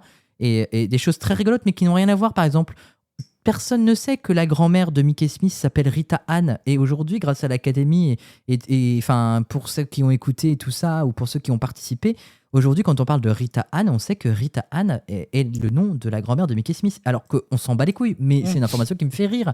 On sait par exemple aussi, il y a eu un truc très rigolo que Linda Baron, c'est une actrice qui a participé à 3 histoires de Doctor Who, dont 2 classiques. Et moi, c'est ça que j'aime. Tu vois, aller chercher ces petits trucs-là tout bêtes. Et en fait, quand j'ai créé la Gallifrey Academy au début, mon ambition, elle n'était pas ce qu'elle est aujourd'hui, tu vois. Moi, je voulais juste faire des citations, des questions, tout ça, mais j'allais pas dans le détail de chaque question. J'allais pas dans le détail de comprendre, etc. Et ça, c'est venu après. C'est venu après. La question musicale, c'est pareil. Mais je pense que, au début, on balbutie beaucoup. Moi, je suis très stressé. J'ai un balai dans le cul, il faut le dire. Parce que j'ai pas cette habitude de parler dans un micro. Enfin, ça fait bizarre. Et moi, je suis très pointilleux. Donc, le son est très mauvais aussi. Mais on s'en fout. Ça fait partie de l'expérience. Et la Gallifrey Academy, c'était surtout aussi une envie de rassembler. Moi, c'était ça que je voulais absolument. C'est de rassembler les fans de tous horizons avec toutes les opinions possibles. C'est-à-dire, t'as le droit d'aimer Clara, même moi si je l'aime pas, par exemple. En fait, je m'en fous. Et si on se battra pendant l'émission pour dire pourquoi que j'aime pas Clara et que toi t'aimes Clara, on se battra, je m'en bats les couilles, tu vois. Mais moi, mon but, en fait, c'était comme je voyais un fandom très divisé, je voulais rassembler, je voulais une émission qui rassemble le fandom, tu vois. Ce qui fait qu'il y a eu des gens qui ont pu passer qu'une seule fois et qui ne sont jamais revenus parce que, soit par manque de temps, soit parce que de mon côté, j'ose plus les inviter parce que je suis comme ça aussi, j'aime pas déranger les gens, ou, tu vois. Mais j'ai eu plein de participants et je ne regrette aucun des participants parce qu'ils ont contribué aussi au développement du podcast. Il y en a qui ne participent plus aujourd'hui, mais à qui je pense qui ont contribué beaucoup. Il y en a qui me manquent parce qu'on s'est quitté en mauvais termes, mais c'est pas une question du podcast, c'est une question d'un différent autre qui n'a rien à voir, mais complètement humain. Donc il y a plein de choses comme ça. En fait, la Califre Academy aussi, elle est arrivée dans un moment de ma vie où moi, ça m'a sauvé d'un burn-out. Donc en fait, je me concentrais beaucoup sur ça après le travail. Parce que pour moi, c'était quelque chose voilà, j'avais besoin d'une bulle d'air, d'une bulle d'oxygène. Donc, la Galifre Academy, ça m'a vraiment fait du bien. Vraiment. Et ça a évolué. Au début, je voulais faire 10 émissions par an, par saison, on va dire, parce que je les compte en termes de saison. Je fais de septembre à... Moi, je fais comme l'école, hein, je suis bête et discipliné, de septembre à juin. Et puis après, il y a des aléas de la vie qui ont fait qu'on n'a pas pu enregistrer parce que j'ai déménagé, parce que ma vie a pris un tournant, tout ça. Donc, mais là, ça tend à revenir tout doucement. Et c'est pour ça que moi, je cherche toujours de nouvelles voix, des gens qui sont motivés, des gens qui se prennent pas la tête, qui sont pas là pour... Moi, la Galifre Academy, c'est avant tout montrer qu'on a des connaissances, mais c'est pas une compétition. Tu vois ce que je veux dire? Je veux pas que ça fasse compétition. J'ai pas envie que les gens se disent « Oh là là, j'ai mal répondu. » Ouais, mais on s'en fout que t'aies mal répondu. Le principal, c'est qu'on ait rigolé. Parce que moi, c'est ça que je veux diffuser. Tu vois ce que je veux dire? Quand tu m'as invité, c'est une des premières remarques que je t'ai fait. Je t'ai dit « Mais je vais me ridiculiser. » Mais on s'en bat les couilles, tu vois. Mais non, mais en fait, c'est ça que je veux faire comprendre aux gens qui connaissent pas le podcast ou qui veulent le découvrir. D'ailleurs, vous n'êtes pas obligé d'écouter le podcast dans l'ordre. C'est ça aussi la force de la Galifre Academy. C'est que quand on écoute un retardiste, un Dr. Watt ou un Classics Who, si on veut comprendre la série ou si on a envie d'écouter le podcast, c'est presque une obligation de l'écouter depuis le début pour comprendre l'évolution du podcast et comment on voit notre œil critique sur la série. Mais la Galifre Academy, l'avantage, c'est que vous pouvez écouter celui qui va sortir demain. Il n'y en a pas qui sort demain, je vous rassure, mais bientôt, hein, on a déjà enregistré, donc je suis en plein dans le montage. Mais... c'est ça l'avantage aussi, c'est qu'on n'est pas obligé d'écouter. Il y a peut-être des petits running gags qui reviennent ou si vous comprenez pas, mais c'est comme... Ah voilà, en fait, on va prendre l'exemple, la Galifre Academy, c'est comme un soap opéra. Je vais reprendre l'exemple de Demain nous appartient. Si vous le prenez en cours de route, si vous suivez l'intrigue en continu, c'est bien en fait. C'est pour ça que ça peut faire peur parce que le podcast, il dure quand même 2 heures. Hein, et il y a des épisodes de 2h30 aussi, hein, mais moi je suis un grand malade. Les épisodes de 2h30, j'ai dit plus jamais. Parce que j'avais des rushs de 3 heures, hein, vraiment. Hein. Le montage, après, c'est lent. C'est catastrophique. C'est catastrophique. Mais aujourd'hui, j'ai intégré un chrono qui fait qu'il y a 3 minutes par question. En fait, j'ai dynamisé le podcast. J'essaie de trouver de nouvelles rubriques. J'essaie de trouver de nouvelles idées. Ça se renouvelle tout le temps. Il y a toujours... la seule chose qui reste, c'est la partie citation et la partie question. Parce que pour moi, la partie question est très importante et on va développer plein de sujets différents. Au début, je voulais pas développer forcément, mais maintenant, chaque question a son thème. On a les audios, on a la série classique, on a l'épisode New du jour, on a une musique ou un lien musical dans la série. Enfin, voilà. Et il est beaucoup plus quadrillé, on va dire. Mais le but, c'était de rassembler des Wouvianes qui n'avaient pas forcément la parole et dont je voulais qu'ils aient la parole. Et en même temps, comme les enfants du Tardis, la chaîne fermait, enfin, la chaîne s'est arrêtée, un bien pour un mal a fait que la plupart des participants de cette chaîne YouTube-là, qui participaient au live, sont venus à la Galifre Academy. C'était un peu leur roue de secours, quoi. Donc, je les ai un peu amenés chez moi comme des bébés en disant « Allez, je vais prendre soin de vous ». Tu vois ce que je veux dire? Oui. Et donc, ça leur a permis de continuer de parler de Doctor Who aussi. Et puis l'ambiance est très bonne, quoi. C'est vraiment mais moi je ne veux pas me prendre la tête, tu vois ce que je veux dire? On peut parler de Doctor Who sérieusement et en même temps on peut raconter plein de conneries parce que c'est ça la vie, tu vois, en règle générale. Je suis très philosophe dans ma vie, mais la vie c'est ça, la vie, on peut être sérieux mais il faut toujours y mettre un brin de rire, un brin de bonne humeur, tu vois. Et c'est ça aussi qui fait que parfois, quand on enregistre un épisode, on voit pas le temps passer. Parce que, en fait, on est tellement dans la rigolade, on raconte tellement de conneries. Ça peut déranger, attention, hein, il y a des gens que ça dérange. Hein, que... moi, depuis le début, je veux dire, ma marque de fabrique, quand les gens ne me connaissaient pas à l'époque, et je pense qu'il y en a qui me connaissent toujours pas et c'est pas grave, mais quand les gens, ma marque de fabrique, c'est c'est Formagate, c'est celui qui rit tout le temps à la Gallifrey Academy. Oui, c'est moi. It's me, c'est vrai. Et mon rire est devenu iconique, tu vois, parce que j'ai un rire qui passe partout, parce qu'il est communicatif. Et voilà, et moi c'est ça que je veux. Et puis c'est cette ambiance-là un peu grosse tête, entre guillemets, qui me plaît. Et il y a des académiciens aujourd'hui qui se prennent au jeu, tu vois, comme Dada, que j'aime beaucoup, qui n'arrête pas de faire des jeux de mots et qui a très bien compris l'ambiance. Mimi, qui a rejoint aussi la saison dernière et qui a très bien compris l'ambiance et qui voilà. Il y a beaucoup de personnes qui ont vraiment compris l'essence et l'ambiance du podcast. Et moi, c'est ça que je veux. Et c'est pour ça que je dis, si jamais vous avez envie de participer une fois et que vous avez peur de ne pas avoir de réponse parce que vous n'avez pas vu les classiques, j'essaye toujours de m'adapter et de faire des questions, par exemple, par rapport aux classiques, où tout le monde peut répondre. J'essaye, je dis pas que c'est facile tous les jours, mais ça m'arrive de dire, bon, là, j'ai une question classique, mais tout le monde peut y répondre. Et parce que ça concerne un personnage que tout le monde connaît, parce que ça concerne une histoire que tout le monde connaît, parce que ça concerne le Tardis, parce que ça concerne, tu vois. Donc, j'arrive toujours à faire en sorte que mes questions puissent parler à tout le monde. Quand c'est les deux audios, c'est un peu plus compliqué. Bien que des fois, j'ai trouvé des questions sur les audios où je suis très fier, où j'étais dans un épisode où personne n'écoutait les audios et les gens ont trouvé la réponse, tu vois. Parce que mon but, c'est quand même d'être un peu sadique et de faire souffrir les gens au niveau des questions. Mais je suis content quand les gens... Avant, ça me faisait un peu chier, j'avoue, quand la question était répondue à la milliseconde près. Parce que moi, c'est vraiment un travail de fou derrière que je fais, vraiment. C'est très long pour trouver un fil conducteur, pour trouver des questions. Les citations, ça va, mais les questions, c'est plus compliqué. Et aujourd'hui, je m'en fous. J'ai envie de dire que si la réponse, elle est trouvée tout de suite, c'est pas grave, c'est pas une bonne réponse, et puis on passe à la prochaine.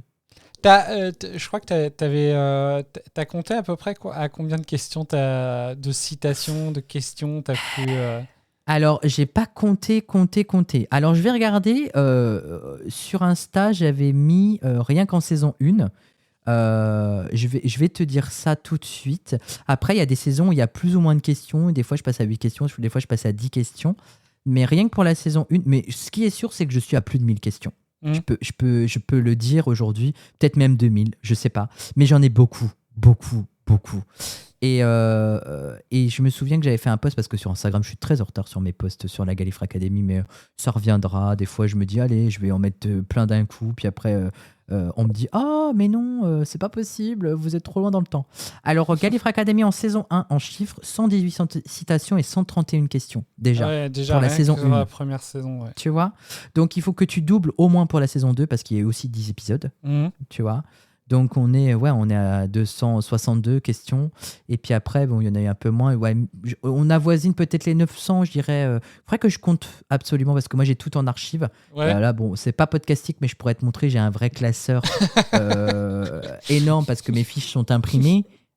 Et donc, du coup, j'ai un classeur énorme, un gros classeur où tout est dedans depuis la saison 1. Et même les notes que j'avais prises, des trucs que j'avais notés au crayon, tout ça, tout est dedans. Tout est dedans. C'est mes archives de la Gallifrey Academy. Mais je dois avoir, j'en suis à beaucoup. Mais un grand malade, le mec.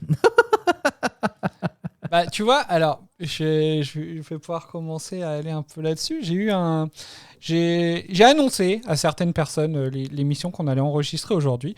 Et je leur ai demandé s'ils avaient un message à faire passer ou quoi, ou des questions. Et du coup, j'ai une de nos auditrices communes qui s'appelle Lily, qui m'a envoyé ce message-là. Hello, je veux juste profiter de ce message pour remercier Format pour tous les fous rires que j'ai pu avoir en écoutant la GA. Au passage, merci de me faire passer pour une folle au boulot.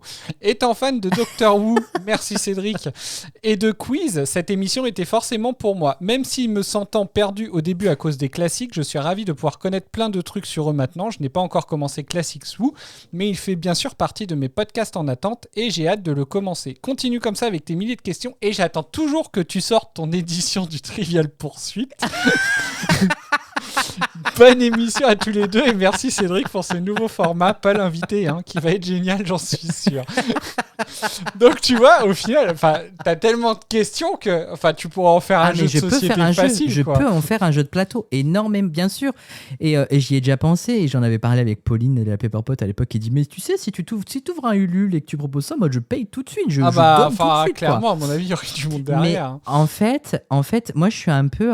je vais vous avouer quelque chose, ça c'est du gossip, attention.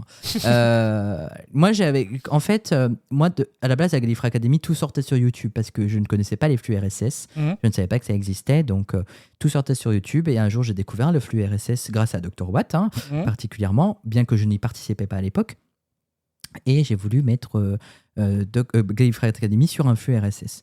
Donc je l'ai fait, j'ai trouvé Encore, qui aujourd'hui est Spotify pour podcasters, ce que je trouve très bien en termes d'agencement, etc. C'est très voilà. Et quand je regardais les stats des dernières saisons, parce que je suis pas du genre à regarder les stats parce que je m'en fous, mais je me suis dit bon bah voilà, on fait des écoutes correctes pour un podcast comme le mien, tu vois.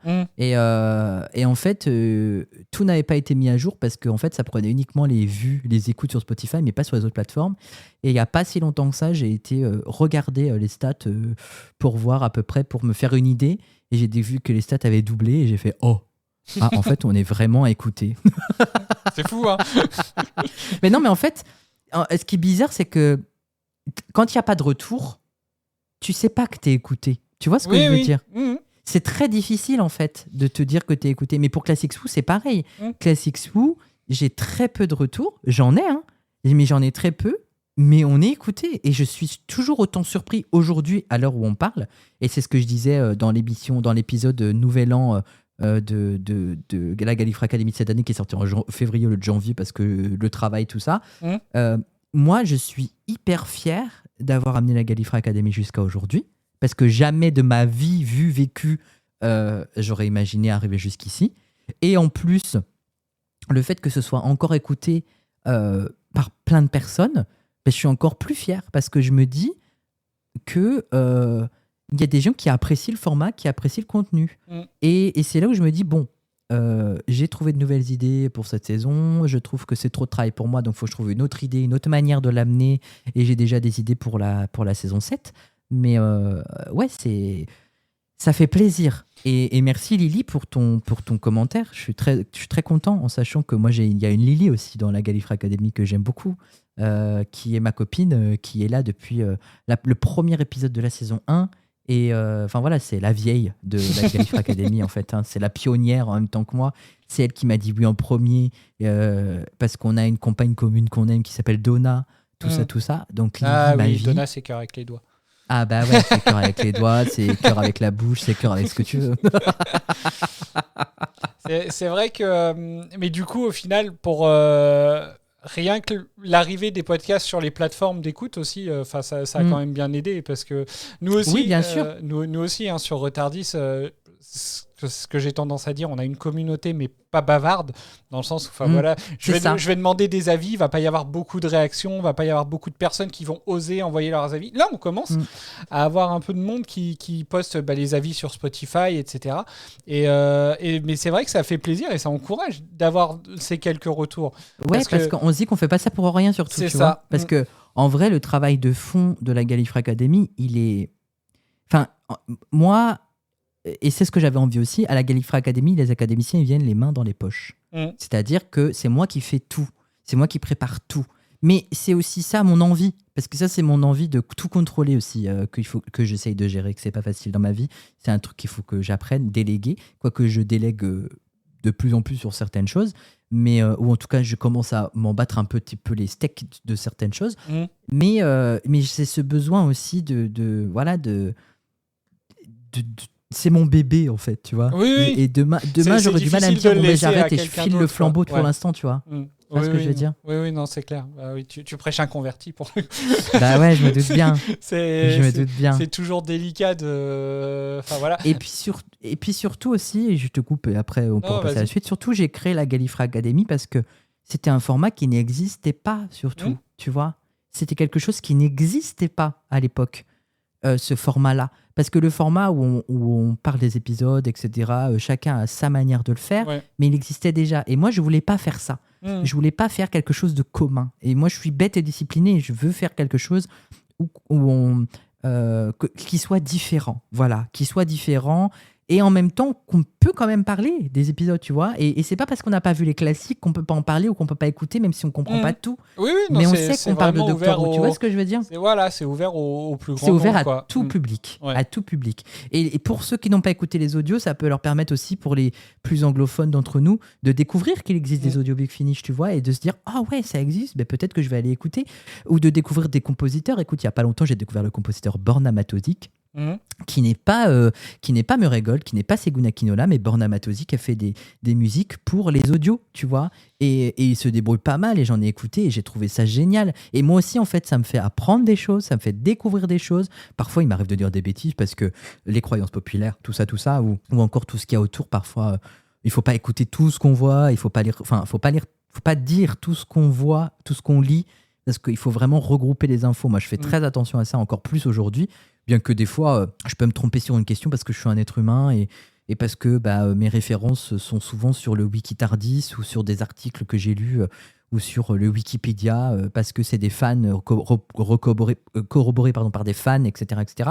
Mais j'essaye au plus proche des fois, j'essaye de comprendre des choses, tu vois. J'essaye de trouver l'info, mais pour pas dire... C'est pour ça que c'est assez facile parce que quand on parle des épisodes, les épisodes, on les a vus, donc on sait qu'ils ont été écrits par qui, on sait quels acteurs sont dedans, donc c'est pas... Voilà, les informations, elles se sont souvent amenées, et parfois, il m'arrive de faire des erreurs, ça arrive.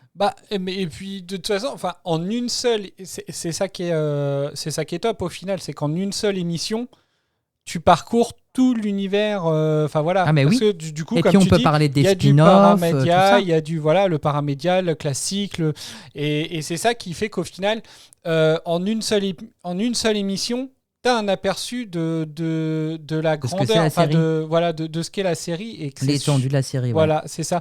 Alors qu'effectivement, sur les émissions que nous on fait, par exemple, où on est sur un épisode, si tu vas écouter, t'as pas on évite, en plus on essaye d'éviter les spoils, donc forcément on est assez réduit sur nos possibilités d'action, alors que sur ton émission, effectivement ça ouvre vraiment à tout le monde.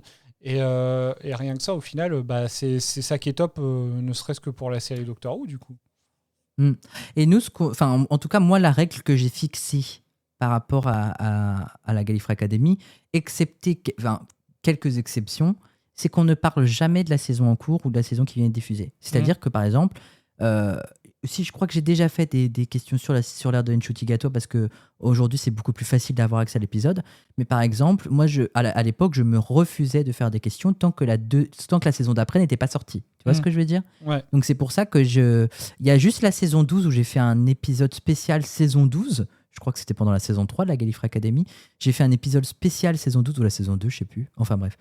Donc du coup là, on avait des questions très orientées sur la saison 12 de la série avec Jodie Whittaker. Mais sinon, j'essaye un grand maximum de ne pas parler des épisodes récents pour justement laisser le temps aux gens. Et en principe, au bout d'un an, ça devrait le faire. Mais ça, c'est parce qu'à l'époque, ça sortait un an après sur France 4. Et moi aussi, je suis un amateur et un grand défenseur de la VF et de tous les produits dérivés français sur Doctor Who. C'est pour ça que j'essaye de mettre en avant les comics français, même s'il y en a très peu, que j'essaye de mettre en avant les livres français, parce que quand je parle des livres, la plupart du temps, ou des romans, c'est des romans qui sont sortis en France, chez Milady, ou alors les éditions Garancière avec les frères Bogdanov en 4e de couverture. Il y en a 8 et je trouve ça très très drôle. Mais j'essaye en fait de mettre en avant surtout le côté francophone. Parce que au-delà du fait que la série est une série anglaise, moi, quand je parle des noms des épisodes, sauf quand ils sont en classique et parfois je fais la traduction, les noms des épisodes sont toujours en français quand j'en parle. Sauf quand je l'oublie en français, je le donne en anglais, mais après, souvent, il y a quelqu'un derrière qui me dit « Oui, c'est ça en français ». Et je dis « Oui, voilà, en français, c'est ça ». Parce que nous sommes un podcast français. Et ça, j'y tiens énormément. Moi, c'est Doc France 4 qui m'a fait découvrir Doctor Who avec la VF. Et je suis un pro VF, c'est-à-dire que quand je regarde en VOST TFR, quand les épisodes sortent, d'ailleurs pour la Jodie Whittaker, c'est ce qui s'est passé en saison 11, les épisodes sont sortis 3 jours après en VOST TFR sur France 4, et sortait, je sais pas, peut-être 3 mois après en VF. J'ai regardé en VF parce que c'est Doctor Who, et après j'ai regardé en VF. Ouais. Mais je regarde toujours tout en VF. Et même si les gens me disent ouais c'est nul la VF et tout, moi je trouve que le travail sur Doctor Who est vachement bien fait et on a des pépites qui n'existeraient pas, comme en saison 1, il y a Lune Rue, et Lune Rue en fait c'est juste Unit, et c'est juste que les traducteurs à l'époque ne savaient pas que Unit était Unit, et ils ont traduit par Une Rue parce qu'il fallait trouver une version alternative en français. Mais aujourd'hui il y a un correspondant qui échange avec Dubbing Brothers, qui est fan de la série et qui dit parfois ça vous faites ça comme ça vous faites ça comme ça faut dire ça comme ça parce que c'est comme ça que ça se passe dans la série classique, etc. C'est pour ça qu'il y a beaucoup plus de cohérence dans la traduction, dans la VF au fil des années. Mais il faut pas cracher sur la VF, parce que moi je dis que la plupart des gens qui ont découvert Doctor Who c'était sur France 4, donc c'était forcément en VF. Et puis voilà, ça reste une porte ouverte sur la série du coup, parce que tout le monde n'a pas envie de regarder en VO parce que faut regarder les images en même temps que lire en dessous les sous-titres, etc. Alors moi j'ai habitude, parce que comme ma maman est sourde, comme je disais au début du podcast, il y avait les sous-titres à la télé, donc en fait aujourd'hui je lis les sous-titres aussi vite que je suis l'action. Donc ça, j'ai aucun problème pour les sous-titres. C'est une habitude, tu vois ce que je veux dire. Et puis la série classique aussi m'a m'a beaucoup habitué à lire les sous-titres. Donc, mais je comprends que ça puisse être compliqué.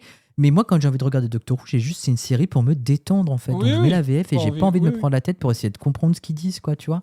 Donc, et puis même si j'adore la VO, même si j'adore l'anglais, même si j'adore la langue britannique, l'accent anglais, etc., je resterai un pro VF et je défends ma VF à fond, quoi. De toute façon, alors moi j'ai un peu cette habitude là aussi. Là sur les dernières années, avant que ça arrive sur Disney+, c'était pareil. Je suivais en direct sur la BBC avec les sous-titres en anglais. Je comprenais un tout petit peu. Pareil. Après, je passais au lendemain avec les sous-titres en français. Je comprenais un petit peu mieux. Et après, je regardais sur la VF pour voir vraiment, en gros, si t'avais vraiment compris l'épisode. Voilà, si on n'était pas passé à côté de certains trucs, en fait. Voilà, et je fais pareil. Écoute, je fais entièrement pareil. Je faisais pareil à l'époque. Quoique, je ne passais plus par la VOSTFR, en fait. Parce que la VOST-EN me paraissait correcte. En fait, j'avais compris le principal. Et ça, c'est depuis l'ère de Jodie Whittaker. Et c'était très rare que je passe en FR. Et après, je regardais directement en VF. Donc voilà, mais c'est vrai que... la Gallifrey Academy, c'est avant tout pour faire découvrir qu'il existe des produits dérivés français aussi à la série, tu vois. Et puis c'est comme ça, parce que c'est dingue que cette série souffre autant d'être inconnue alors qu'on est si proche de l'Angleterre au final. Mais c'est ça qui est dingue. Et moi, ce que je comprends pas, c'est que pourquoi dans les années 80, quand ils ont essayé de l'importer... Alors moi, je pense que l'erreur qu'ils ont fait en essayant d'apporter la série dans les années 80 au club à temps X à l'époque, et puis après de passer au Club Dorothée, c'est qu'ils aient choisi le 4e Docteur. En fait, ils auraient dû directement passer à l'incarnation qui était à l'écran en Grande-Bretagne, c'est-à-dire le 6e Docteur. Tu vois ce que je veux dire ? Parce que c'était plus proche de ce qu'on connaissait à la télé à l'époque. Et le 4e Docteur, on avait déjà passé, je crois, si c'est une saison par an, on était à 7, 8, 9, peut-être 10 ans plus tôt. Donc c'était des épisodes des années 70, c'est pas des épisodes des années 80. Donc peut-être, c'était début 70 et pas fin 70, tu vois ce que je veux dire ? Donc c'était pas construit pareil, et je pense qu'ils auraient dû directement diffuser. Je crois qu'à l'époque ils étaient en train de tourner, et je dis peut-être des bêtises et il faudra m'excuser. Je sais que c'était avec Colin Baker, parce qu'il y a un documentaire qui est sorti en même temps sur comment marche Doctor Who, et si c'était Trial of the Time Lord, ils auraient dû diffuser Trial of the Time Lord parce que c'était déjà c'est une très bonne saison, parce que j'adore Colin Baker, et certes on est en plein milieu d'un docteur, mais je pense que ça aurait plus fonctionné. En Allemagne par exemple, ils ont tout en allemand. La série a mieux marché en Allemagne. Ah ouais. Ouais, en Allemagne il y a des épisodes classiques qui sont traduits en allemand. C'est fou ça. Bah ouais. Moi j'ai toujours dit, quand j'aurai des sous, je ferai le doublage de la série. Ouais, c'est vrai, on devrait faire ça. Mais bon, comme j'ai pas de sous, ce sera pas demain, quoi. J'ai pas de Patreon, mais je peux vous envoyer mon PayPal.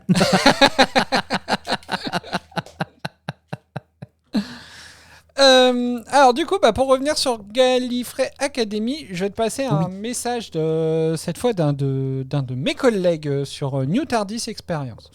Salut à vous deux, j'espère que l'enregistrement se passe bien. Je m'appelle Nicolas, je participe au podcast avec Cédric. Et je suis très fan de Doctor Who, j'aime bien suivre un peu ce qui se passe aussi en France. Et j'aime beaucoup ce que tu fais, Format. Notamment, je suis très content qu'il y ait un podcast sur la série classique que tu as commencé. Je trouve ça trop cool. Et j'adore la Gallifrey Academy. Mais ce que j'aime le plus dans la Gallifrey Academy, c'est les questions. Je trouve qu'elles sont super bien posées, super bien écrites. Et notamment, ce qui est super fun, parce que j'aime bien y répondre aussi. Surtout que j'adore quand j'ai la réponse avant Vegas, bien sûr. Et je me posais du coup la question quand même, parce que je trouve qu'il y a un vrai art du quiz. Je trouve ça pas facile de poser des questions. Et je me posais la question, est-ce que ça te vient de quelque part? Est-ce que tu es fan de jeux de télé ou de jeux de société en particulier? Voilà. À plus. C'est notre Nico, c'est notre bible classique sur. Oui, je l'ai entendu et j'aime beaucoup quand il intervient, quand il parle des classiques. Il n'y a pas photo, les grosses têtes de base, mais déjà à l'époque quand c'était Philippe Bouvard aussi. Mais je pense pas. Je pense que.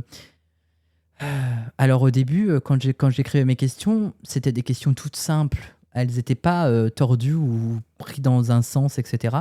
Et parfois, quand je pose une question, des fois, il y a des gens qui me disent « Mais on comprend pas ta question. » Je dis « Moi non plus, j'ai pas compris ce que j'ai écrit. » Ça arrive. Je suis désolé, ça m'arrive. Mais en fait, j'ai pas grande inspiration et bien souvent, j'essaye toujours de tourner une question pour que je puisse avoir la réponse que j'attends. Mais il y a des questions, par exemple, je crois que c'était les 50 ans de Big Finish, il me semble, ou les 40 ans, je sais plus. J'avais posé la question, mais qui fête son anniversaire cette année? Bah, tout le monde, en fait. Et là, je me suis dit, merde, je suis con. Ben oui, tout le monde fête son anniversaire cette année. Et donc, j'ai dit, non, alors plus précis, il y a quelque chose, il y a une entité, je sais plus comment j'avais dit, qui fête une année particulière cette année, mais qui ça peut être? Des fois, je me dis, punaise, mes questions, elles sont c'est trop générique. Mais et surtout, elles sont toutes écrites, en fait, mes questions. C'est-à-dire que sur ma feuille, si la question, elle fait 3 lignes, quand je le transmets, c'est parce qu'elle fait 3 lignes sur ma feuille. Et elle est écrite en gras, je sais que c'est la question, tout ça. Donc, ça fait... c'est un travail. Et je dirais que c'est l'habitude aussi de tourner les questions, de faire les questions, c'est l'habitude. Bien que parfois, il y a des académiciens qui me disent « Ouais, elle est nulle ta question. » Non, elle n'est pas nulle ma question. C'est juste que le sujet t'intéresse. Faut bien un peu de mauvaise foi. Oui. Elle était mal formulée ta question. Ah bah c'est sûr, quand je te demande comment s'appelle l'acteur qui a incarné un tel, c'est trop compliqué de trouver la réponse. Je vois pas comment j'aurais pu la formuler autrement. C'est ça. Mais non, et puis moi ça me fait plaisir aussi d'entendre que les gens essayent de trouver la réponse en même temps. Où tu vois, ils essayent de se dire ça je sais, donc je pourrais répondre. De suivre un peu leur flux de pensée et tout, rien que par rapport aux questions qu'ils vont te poser, etc. Et moi je trouve ça trop rigolo. Et j'adore les perdre aussi. Des fois je fais exprès de vous dire, parce que maintenant tu fais partie de l'équipe, mais des fois je fais exprès de dire ouais, et puis alors où est-ce que tu veux m'amener? Donc du coup le mec il va enchaîner, à la fin je fais de toute façon c'est pas ça. Et j'adore faire ça, tu vois. Je trouve ça génial. Et le fait que les auditeurs puissent se dire ah ouais mais moi je connais la réponse, je connais pas la réponse, tout ça aussi j'aime bien, parce que c'est aussi le but, c'est que ce soit participatif, mais pour ceux qui écoutent, tu vois. Oui, quand l'auditeur il se dit mais c'est évident la réponse là. Ben voilà, c'est ça. Après, quand Vegas il écoute les épisodes dans lesquels il n'est pas, par exemple. Voilà, exactement. Mais des fois c'est vrai que quand on écoute, on peut se dire que c'est évident, mais quand on participe, il y a un certain stress. Donc, sauf pour ceux qui sont là depuis longtemps.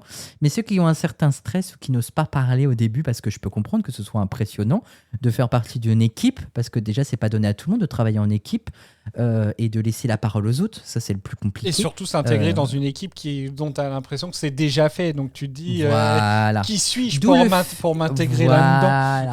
Mais c'est pour ça que moi, quand je vais chercher des gens, en fait, je sais qu'ils ont la fibre de l'académicien. Tu vois ce que je veux dire? Et c'est pour ça que Moi, ça me dérange pas s'il y a des gens qui viennent et qui me disent j'aimerais participer ou j'aimerais voir si je peux tenir.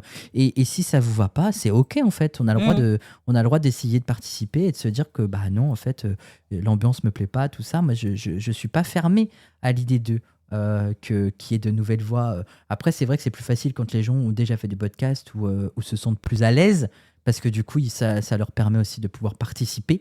Et ça, c'est ce que j'ai envie. Je veux pas que ce soit un capharnaüm, mais j'ai envie que les gens puissent raconter des bêtises. Oui, qu'ils se sentent bien à l'aise, qu'ils aient l'habitude du micro, au point d'un peu l'oublier, parce que du coup, au final, c'est un peu ça pendant les émissions. On en vient à oublier qu'on enregistre l'émission, parce que c'est juste 100%. Un jeu, quoi. Donc, exactement, c'est exactement ça. Et c'est ça ce que j'ai envie de faire ressentir, même à l'écoute, tu vois. Alors moi, je m'écoute beaucoup. Parce que je suis très critique avec moi-même, donc je suis très chiant avec moi-même. Donc je m'écoute beaucoup, c'est-à-dire que quand l'épisode... Donc je fais le montage, donc j'écoute l'émission de A à Z pour bien caler les choses, etc., pour que ce soit dynamique. Derrière, je réécoute l'épisode une fois qu'il sort et je me dis, ok, bon ben là... c'était pas ouf. Bon, ben là, l'équipe que j'ai choisie, elle était pas ouf. C'était pas la dynamique de l'équipe qui était pas ouf, c'est peut-être l'ambiance générale. Il y avait quelque chose qui était pas. Donc, je vais faire attention la prochaine fois de pas mettre un tel avec un tel parce que ça change la dynamique. Parce que tu vois ce que je veux dire. Ouais. En fait, ça aussi, c'est un vrai travail parce que il faut aussi trouver un moment où tout le monde est disponible. Et ça, c'est encore plus compliqué, parce qu'à l'époque, la Gallifrey Academy, c'était 6 académiciens. Aujourd'hui, on est passé de 4 à 5. J'aimerais revenir à un format où il y a 6 personnes autour de la table, mais c'est très compliqué aussi au niveau des emplois du temps. Tout le monde travaille, la vie a évolué. Voilà, ça fait depuis 2018, donc ça fait 5, 6, 7 ans que la Gallifrey, bientôt 8, que la Gallifrey Academy est arrivée sur YouTube. Donc aussi, c'est compliqué. C'est pour ça que j'aime bien avoir de nouvelles voix, de nouvelles personnes à qui je donne la parole, parce que c'est super important. Oui, bah c'est sûr. Alors, je vais te passer 2 derniers messages. Ok. Et après, on reparlera de tes autres podcasts quand même. Alors, déjà, d'abord, on commence par une question. Ok. Coucou format, c'est moi Bad Wolf, t'as conscience? J'ai une petite question pour toi. Tu es dans le Tardis, mais il ne capte que tes propres podcasts. Quel épisode tu fais écouter en premier au docteur pour éviter qu'il ne te jette dans le vortex du temps? Alors ça, c'est ma Lily, je reconnais sa voix à 100%. Cette voix-là, je veux dire, tu me mets dans une pièce vide, tu m'as fait entendre cette voix, c'est Lily. C'est ma Lily à moi, je reconnais. Et puis son micro qui fait... Je reconnais aussi. Qu'est-ce que je fais écouter comme épisode au docteur pour pas qu'il me jette dans le vortex du temps? Je pense que c'est un épisode de la saison 1 de la Gallifrey Academy où on a commencé à mettre de la musique et on a mis Ozone. Parce que cet épisode et cette émission-là, qui est, je crois, le 5e de la saison 1, c'est l'émission la plus barrée que j'ai enregistrée. Mais vraiment. Et elle marque encore les esprits. C'est l'épisode, je crois, où Mathéo tombe de sa chaise. Ah oui. Et on est mort de rire. Enfin, c'est un épisode où je pense que c'est cet épisode-là qui va marquer un vrai tournant. Déjà, on a changé de logo à l'époque, qui avait été fait par Arkham. Mmh. Et je le remercierai jamais assez parce qu'il avait fait un super logo de l'ère du 7e Docteur. Et après, nos chemins se sont séparés et voilà. Mais ça a été, je pense, cette émission-là qui a fait qui est devenu ce qu'est la Gallifrey Academy aujourd'hui. Parce que tout ce qui se passe en 2018, les 4 premiers épisodes et l'épisode de Noël, ça balbutie encore, on ne sait pas où est-ce qu'on va. Même moi, je fais ce que je fais, mais je ne suis pas tout à fait à l'aise. Mm. Et cet épisode-là où on diffuse Ozone, je suis sûr que le docteur, il ne va pas me sortir parce qu'il va tellement se marrer qu'il va oublier que je suis dans son Tardis. C'est marrant ce que tu dis parce que du coup... J'ai un peu l'impression... Sur Retardis, on a fait un peu la même chose, en fait. Les 4 premiers épisodes, ils sont un peu... vraiment, comme tu dis, en fait, les balbutiements. Et à partir du 5e, c'est là qu'on avait réussi à un peu remonter le truc, l'intégration des passages, etc. Et du coup, c'est marrant. Et l'intégration du bingo aussi, non? C'est pas là? Ouais, si, ça a pas dû tarder après, ouais. Mais en fait, je pense que c'est... En fait, on balbutie parce qu'on apprend à se connaître. Tu vois ce que je veux dire? À se connaître, à connaître le podcast. Enregistrer, exactement. Et quand on commence à enregistrer avec des gens plusieurs fois, et quand on commence à connaître les réactions des gens, avec qui tu travailles, enfin avec qui tu t'amuses, ben, en fait, tu peux mieux rebondir. Tu vois ce que je veux dire? Ouais. Ce qui fait que quand j'invite quelqu'un de nouveau à l'académie, souvent je fais si je peux avoir 2 nouveaux, 2 anciens, comme ça les anciens amènent la dynamique. Et la plupart du temps, j'essaye de faire en sorte qu'il n'y ait pas trop de nouveaux dans la même émission parce que il faut que les nouveaux s'habituent à ce rythme-là parce que la Gallifrey Academy, c'est 2 heures d'enregistrement et c'est un rythme très soutenu. Parce que moi, je fais pas de pause. Je veux pas faire de pause. Je suis pas du genre à faire des pauses. Donc, c'est très soutenu. C'est enregistré comme des conditions de direct. Donc, je coupe très peu de choses, vraiment. À part des fois, quand je parle trop, j'ai appris à me faire taire. Au début, quand je faisais les montages, je voulais pas couper tout parce que pour moi, tout semblait essentiel. Et parfois, quand je parle trop, des fois, je m'écoute et je fais « Oh putain, ferme ta gueule, format, tu me fais chier. » J'arrive à m'énerver moi-même, tu vois. Mais j'apprends à me contrôler, tu vois. J'apprends à doser aussi. Et c'est ça aussi qui est important dans le podcast. C'est vrai. Je laisse le mot de la fin sur la Gallifrey Academy, justement à Lily, qui a complété un peu son message. Ok. Format vous expliquera comment on s'est tous rencontrés, mais au final, on s'est tous réunis sur le même podcast, la Gallifrey Academy, et depuis, on continue toujours à enregistrer. Il y a une ambiance de folie, mais vraiment, quand je dis ça, je pèse mes mots, parce que c'est que de la rigolade. On s'aime tous les uns les autres, c'est génial. Enfin, on vient de toutes catégories sociales confondues, de tout âge confondu. C'est extraordinaire de pouvoir réunir tant de personnes dans les 4 coins de la France, parler de la même passion ensemble. Et au final, on pourrait dire qu'on est plus qu'une équipe, on est une famille. En tout cas, Format, merci d'avoir inventé la Gallifrey Academy. Merci pour tout, merci de m'avoir prise dans ton équipe, merci pour nous, merci pour tous les moments de délire, de fou rire et d'amour. Et pourvu que ça dure. Mais ok, bien sûr. C'est une émission de chialade en fait. J'ai compris. Vous voulez me faire chialer en fait. J'ai compris.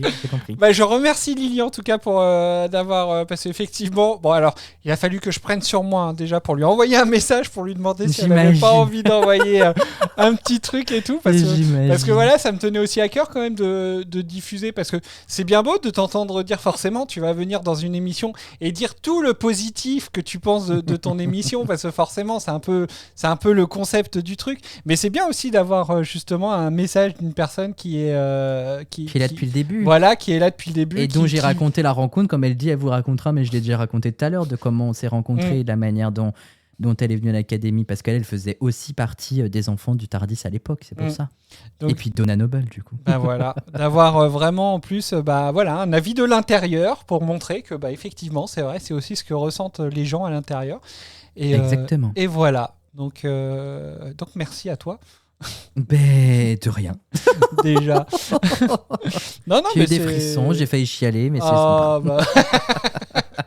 Voilà, ça lui fera plaisir. Après, c'est vrai que pour terminer sur ce point-là, Lily, elle a été un énorme soutien aussi dans cette période-là où la Gallifrey Academy a été créée, parce qu'il y a aussi on a été beaucoup décriés par des participants, faut le dire. On a essayé de faire annuler le podcast parce que les gens c'est pas il fait ça patati patata, mais en fait j'en ai eu rien à foutre et j'ai continué de le faire.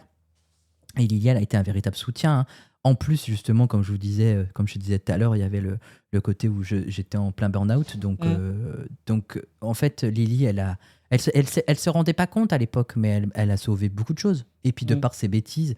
Et aujourd'hui Lily, elle fait aussi partie de Classics Who. Enfin voilà, ça fait partie. En fait, c'est une amie. Voilà, je peux pas dire autrement. C'est une amie. Je l'ai vue IRL. On s'est vu 2 fois, même 3 fois IRL. Je suis allé chez elle. Elle est venue chez moi à l'époque quand j'habitais dans les Vosges. Là, d'ailleurs, je lui dis qu'il faut qu'elle vienne en Bretagne, même si ça fait trop long parce qu'elle est du côté de Lyon. Donc voilà. Non, c'est ma vie, Lily, c'est ma vie. Ah. C'est ma femme de Doctor Who, on va dire. C'est beau quand en plus il y a des rencontres justement comme ça qui font que au final, enfin voilà quoi, c'est des gens où tu te dis sans la série en fait je les aurais pas connus en fait. C'est exactement ça.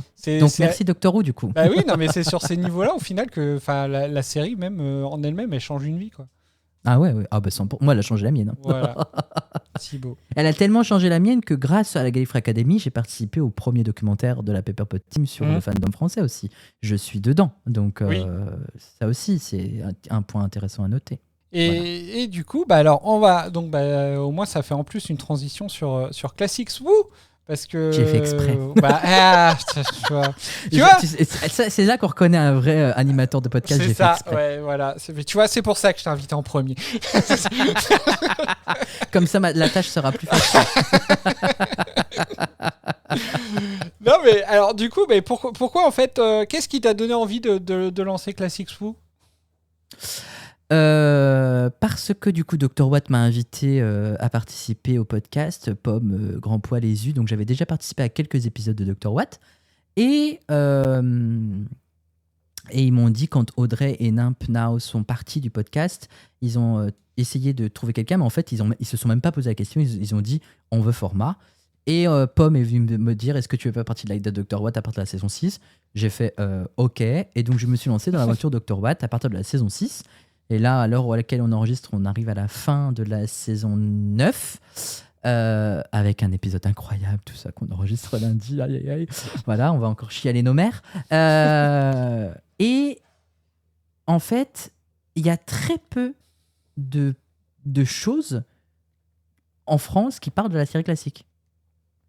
Et comme je sais que c'est très compliqué de regarder les épisodes classiques, de les trouver, etc., parce que, à part les avoir en DVD, acheter les DVD en Angleterre, tout ça, et qu'il n'y a rien en France, je me suis dit, mais pourquoi, un peu comme la Gallifrey Academy, pourquoi pas moi? Pourquoi je ne ferais pas un dérivé un peu de ce que fait Dr Watt à l'époque, parce que c'était ça, et aussi parce que Gallifrance, le Gallicast parle déjà des épisodes classiques, mais il ne parle pas des épisodes classiques. C'est un peu comme, voilà, ils en parlent pas comme nous on en parle, ils en parlent pas comme Retardis pourrait parler des épisodes New Who, ou comme Dr. Watt pourrait... Tu vois, il y a encore cette chose différente qui le fait. Et à l'époque, il existait un podcast qui s'appelait le Weeblycast, qui faisait uniquement les épisodes classiques. Et en fait, ils enregistraient un épisode dès qu'ils avaient fini les sous-titres de l'histoire, qui postaient sur le site des sous-titres, dont j'ai oublié le nom, mais voilà. Et ils enregistraient un podcast. Et du coup, ça s'est un peu essoufflé parce que je pense qu'il y a eu un manque de temps. Et je crois que l'animateur habite en Pologne, il me semble. Donc c'est pour ça qu'il y avait un décalage horaire aussi. Donc c'était peut-être trop compliqué pour eux. Et je me suis dit, moi, de mon côté, j'aime beaucoup la partie classique. J'ai envie que les gens découvrent les classiques. Et s'ils ne peuvent pas regarder les classiques, au moins ils peuvent écouter et comprendre les histoires. Et peut-être qu'ils auront des références à la New Who qui font lien avec la série classique. Voilà. C'est vraiment pour ça. Et c'est vraiment pour faire découvrir les classiques aux gens. Et même s'ils ne les regardent pas, par exemple, il y a un épisode en saison 1 qui s'appelle Marco Polo, qui est tout en recon. Recon, c'est reconstitué. C'est-à-dire que ce sont des images, des télésnaps, donc des photos de l'épisode qui sont mis à l'écran. Et l'image est statique. Et il n'y a que des sous-titres et de la description parce que le fichier audio a été sauvegardé par la BBC. Et donc, du coup, c'est un épisode très chiant, très difficile à résumer. Donc, Falca, il l'a fait avec brio. Et les gens vont remercier d'avoir créé Classics Who parce qu'ils ne regarderont jamais Marco Polo. Et que grâce au podcast... l'épisode, je l'ai sauté. Je peux pas regarder. Et grâce à Classics Who... Ah, mais c'est horrible. Hein. Grâce à Classics Who, les gens ont dit merci, je n'avais jamais lu l'épisode. Maintenant, j'ai le résumé et je sais ce qui se passe dedans. Et c'est ça le but aussi, tu vois. Après...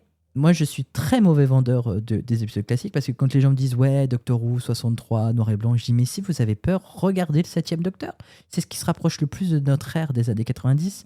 Et l'ère du 7e Docteur est très dynamique. Il y a très peu d'histoires dans ces saisons, malheureusement, parce que j'adore le 7e Docteur. Mais le 7e Docteur, je pense que c'est un bon point d'entrée pour découvrir les classiques aussi. Alors, je t'avoue que je n'ai pas encore eu le temps de m'y mettre. Mais moi aussi, elle est sur ma liste parce que c'est... Je te fouetterai, c'est pas grave, après l'enregistrement. Parce que vraiment, je trouve ça intéressant. Moi aussi, ça m'intéresse vraiment de savoir, de comprendre les épisodes classiques. Parce que c'est pareil, comme ils sont... donc, j'en ai regardé quelques-uns, mais comme ça reste de la VOST, forcément, il y a forcément des trucs qui doivent passer un petit peu à travers. Mais est-ce que, du coup... tu peux écouter Classics Who. Est-ce que vous faites des références aux épisodes New Who par exemple, pour dire Oui, oui, ça ça nous par est exemple. déjà arrivé. Donc du coup, bien sûr. il faut avoir On connu, fait des références au New Who. Oui. C'est- On peut dire, je sais plus de quoi on a parlé, mais souvent, par exemple, quand les épisodes historiques sont arrivés dans Classics Who, on a beaucoup parlé justement du côté où, à l'époque, les épisodes historiques, il n'y avait rien de science-fiction. C'était des épisodes historiques. Et ils savaient faire des histoires. Par exemple, une des meilleures histoires, justement, je trouve, de cette saison 1 en historique, c'est The Aztec. Elle fait 4 parties. Elle est pas trop longue et pas trop courte. Et en même temps, on apprend plein de choses sur les Aztèques, sur les sacrifices, etc. etc. C'est un épisode où Suzanne n'est pas très présente, donc ça nous fait du bien à nos oreilles. Pour rigoler, bien évidemment.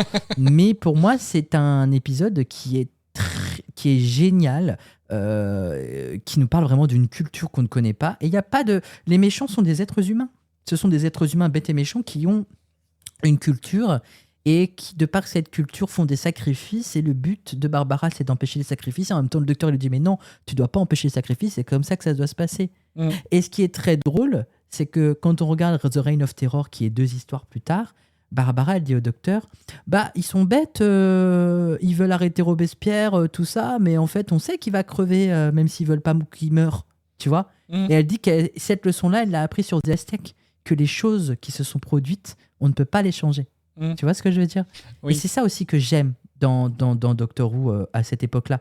Et c'est ça qui fait que parfois on fait des références à la New Who parce qu'on fait des points de comparaison.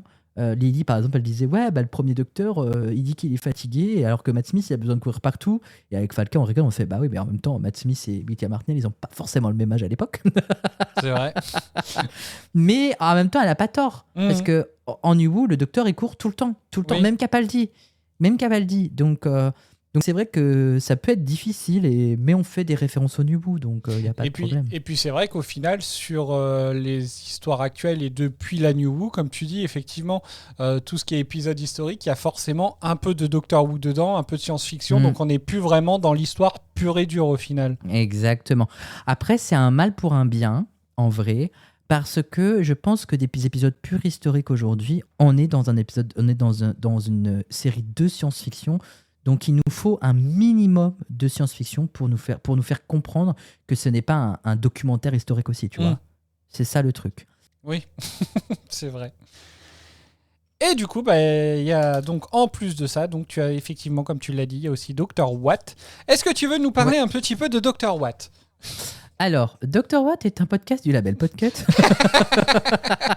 C'est un peu comme ça qu'on le présente, mais c'est vrai. C'est un podcast du label Podcut où il y a plein de podcasts. On parle de la New Who, voilà, des épisodes de la New Who. C'est Grand Poil qui anime tout ça et Grand Poil, Pomme et Zu sont là depuis le début. Moi, je suis une pièce rapportée, mais bien rapportée. Et je suis content parce que c'est une autre équipe. Voilà, c'est différent de ce qu'on peut faire à l'académie ou dans Classics Who, bien que j'apporte toujours ma dose d'humour. Et j'apporte aussi une dose un peu plus classique, même si Zu apportait beaucoup de classique. Moi, j'ai une vision beaucoup plus classique, façon de parler. C'est l'idée où moi, j'ai tout vu des classiques. Je ne sais pas si Zu a tout vu des classiques, je ne pense pas. Mais du coup, moi, je peux parler en connaissance de cause, on va dire. Voilà. Et ils me disent que je suis l'encyclopédie de Doctor Who, tu vois, quand ils me présentent aux gens, ils me disent bon ben voilà, on a notre encyclopédie, il connaît tout sur tout. Je connais pas tout sur tout, je connais plein de choses, mais il y en a qui connaissent plus de choses que moi, parce que j'écoute pas les audios par exemple, mais voilà, ça fait partie. Mais Dr. Watt est un podcast qui est vachement bien en vrai. Là, je m'amuse à réécouter justement tous les premiers épisodes. J'ai envie de me refaire un binge auditing de Dr. Watt, et ça m'a donné envie de re-regarder Doctor Who, mais depuis Christopher Eccleston. De toute façon, c'est toujours bien un podcast sur Doctor Who. Bah ouais, c'est vrai, t'as raison. Qu'est-ce que je suis con. Non, mais alors, moi, j'avais suivi... alors, je fais très attention au niveau des écoutes de Dr. Watt, parce que, effectivement, on a un peu le même credo dans le sens avec Retardis, où on regarde les épisodes et puis on va débriefer après. Comme le Gallicast. Voilà. Mais du coup, moi, j'ai toujours peur, tu vois. C'est pour ça que je fais très attention maintenant, même quand... là, avec les New Tardis, par exemple, je fais très attention quand je regarde les HO. de Pauline. Parce que du coup, en fait, j'ai toujours peur d'avoir un avis qui n'est plus le mien. Tu sais, parce qu'il va être orienté par rapport à l'avis des autres, à des explications que je vais avoir que j'aurais pas eu, etc. Et du coup, au final, ça me fait. C'est pour ça que je suis pas encore. Je regarde pas j'écoute pas tous les épisodes de Dr. Watt. J'en ai écouté quelques-uns, surtout au moment où vous étiez. Alors. Avant la panne, je crois que il y avait eu une histoire de panne, donc vous étiez trop sur Twitch. Mais du coup, oui, on faisait les, c'est l'ordi voilà, de Pomme ça, qui ramait et les gens n'ont pas assez donné au Patreon, donc elle est obligée de se débrouiller par elle-même. Et bon, on enregistrait sur Podcut, on enregistrait sur le Discord de Podcut en direct. On sait ce que c'est. Hein. Nous, ça fait 3 ans qu'on essaye de se débarrasser de Mireille, mais sa cagnotte ne prend pas. Ouais, je comprends. Moi, ça fait 7 ans que j'essaie de me débarrasser de Vegas. Et voilà, chacun a son poids, tu vois, à porter. Et donc, du coup, mais c'est vrai que j'avais regardé au moment où vous étiez sur Twitch, donc avant la reprise, parce que maintenant vous êtes revenu sur Twitch, et j'avais trouvé ça sympa, mais du coup, effectivement, je m'étais dit, putain, faut quand même que je fasse gaffe de pas regarder les épisodes qu'on n'a pas encore fait et tout, parce que j'ai peur que mon avis soit un peu biaisé sur les trucs, et c'est un peu... Mais je comprends, tu vois, et en même temps, moi, j'ai appris à m'en foutre. Enfin, à m'en foutre. En gros, moi, par exemple, tu vois, saison 8, Clara, on l'a enregistrée. Ça a été très dur parce que Zu défendait Dr. Clara et que moi, je déteste Dr. Clara. Et en même temps, il a apporté des arguments, j'ai apporté les miens, mais ça n'a pas changé mon point de vue. Tu vois ce que je veux dire ? Ouais. Mais par contre, j'ai découvert, et c'est là où Dr. Watt, Pomme dit toujours ça, Dr. Watt fait du bien à Dr. Who, et c'est pas faux, parce que moi, Dr. Watt a fait du bien à Dr. Who dans des épisodes dans saison 8 où Clara, je l'ai trouvé bien, alors que la saison 8, je ne la porte pas dans mon cœur. Mais, et c'est ça aussi, Dr. Watt aussi, c'est un peu comme Classics Who, c'est-à-dire que on va se confronter à des épisodes, mais dans le détail. Tu vois, ce n'est plus un divertissement à ce moment-là. C'est quelque chose qui se professionnalise, je mets ça entre guillemets, mais ça devient plus sérieux. Et donc, du coup, on va essayer d'avoir une analyse plus critique, plus sérieuse, tu vois, et apporter son avis, son point de vue. Et Dr. Watt le fait bien, mais vous le faites très bien aussi sur Tardis, même si parfois j'ai les cheveux qui me dressent sur la tête en me disant mais pourquoi ils disent ça, ils n'ont pas compris. Et des fois je me dis mais pourquoi ils disent ça, ils n'ont pas vu les classiques. Et la plupart non, donc je comprends. Bah non, on n'a pas vu les classiques, c'est vrai. Et on est plusieurs à se dire faut qu'on les regarde, mais entre le temps, écoutez la Classics motivation. Bah, effectivement, Adèle déjà a commencé à les écouter. Ça, je le sais. Donc, mais effectivement, et c'est pour ça que du coup, heureusement, sur Nutardis, on a Nicolas qui vient nous apporter ses connaissances. Son analyse classique. Voilà, et ça, c'est chouette. Ses connaissances. Ça, c'est chouette. Mais c'est parce que c'est vrai que c'est... À titre personnel, je trouve que moi en tout cas, je trouve que ça commence à être dommage de présenter un podcast et de pas connaître vraiment la totalité. Et c'est aussi pour ça, hein, des fois, vous me faites un peu... vous me faites complexer. Voilà. Mais non, faut pas que tu sois complexé parce qu'à l'époque, quand j'ai créé la Gallifrey Academy, je n'ai jamais regardé les épisodes. Enfin, j'avais dû regarder quelques épisodes classiques, dont cette fameuse épisode que j'ai vu 500 fois, là, le deuxième de Another Sweet Child, la deuxième partie. Mais faut pas complexer. Parce que les classiques, c'est relou, et je le sais, et c'est dur, mais après, voilà, moi je dis toujours, regardez les essentiels. Regardez The Three Doctors, regardez The Five Doctors, regardez les épisodes anniversaires de la série qui sont extrêmement bien, je veux dire. Et puis regardez des épisodes, le téléfilm. Je sais que vous avez fait un vortex là-dessus sur le téléfilm parce que j'ai écouté le podcast. Il y a aussi, comment ça s'appelle, tous les dérivés comme The Curse of Fatal Death, tout ça, c'est déjà un pied d'entrée dans la série classique. Donc, puis après, il y a Dimension in Time, qui est un épisode anniversaire un peu bancal, avec un crossover avec EastEnders, qui est un soap-opéra anglais qui existe depuis très longtemps. C'est un peu les Feux de l'amour en Grande-Bretagne. Mais voilà, c'est... si on a vu un petit peu et qu'on sait que ça existe, c'est déjà pas mal. Parce qu'il y en a qui ne connaissent pas du tout la série classique et qui ne savent pas que ça existe. Et c'est pas grave aussi, parce que ça fait partie du jeu, parce que Doctor Who, c'est intergénérationnel. Et voilà, moi, j'avais une voisine à l'époque qui était au-dessus. Maintenant, elle est partie, elle est écossaise. et elle adore Tom Baker parce qu'elle a découvert la série avec Tom Baker. Et quand on parlait de Doctor Who, elle disait Tom Baker, c'est mon chouchou parce que j'ai grandi avec Tom Baker. Et je trouve ça génial, tu vois, de pouvoir en parler avec une vraie écossaise pure souche, quoi. Ouais, c'est vrai. Non, mais c'est vrai. Mais ne complexe pas, sinon Ouais, je te fouette.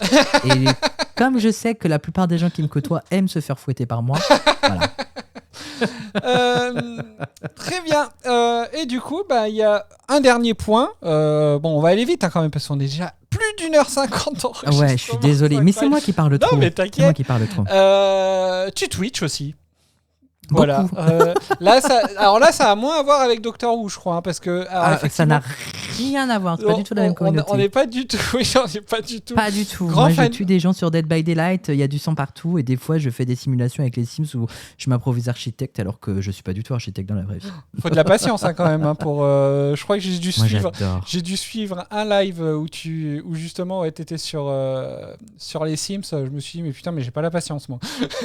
Moi j'adore. En fait, pour moi c'est un jeu qui est très chill. Donc en fait ça me permet de plus communiquer avec le chat et d'avoir. Mais la communauté du chat sur Twitch, qui est Formagate tout simplement, le Twitch sur Twitch, la chaîne, la communauté sur Twitch n'est pas la même. Mais il y a des Whoviennes qui viennent parfois, et des gens qui viennent de Dr. Watt ou des gens qui viennent pour parler de Doctor Who.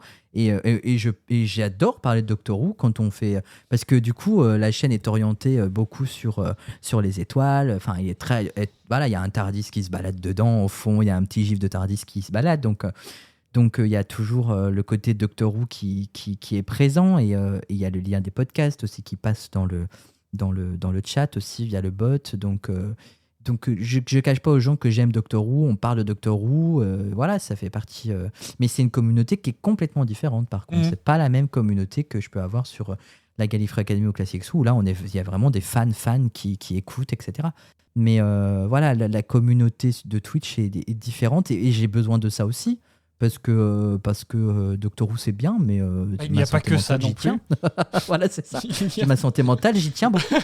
D'où le fait que je sois vraiment présent dans les fandoms français de Doctor Who, parce qu'en fait, moi, j'ai ouvert en fait une communauté sur autre chose, tu vois, sur les jeux vidéo. Mais moi, je joue aux jeux vidéo depuis que je suis tout petit, donc.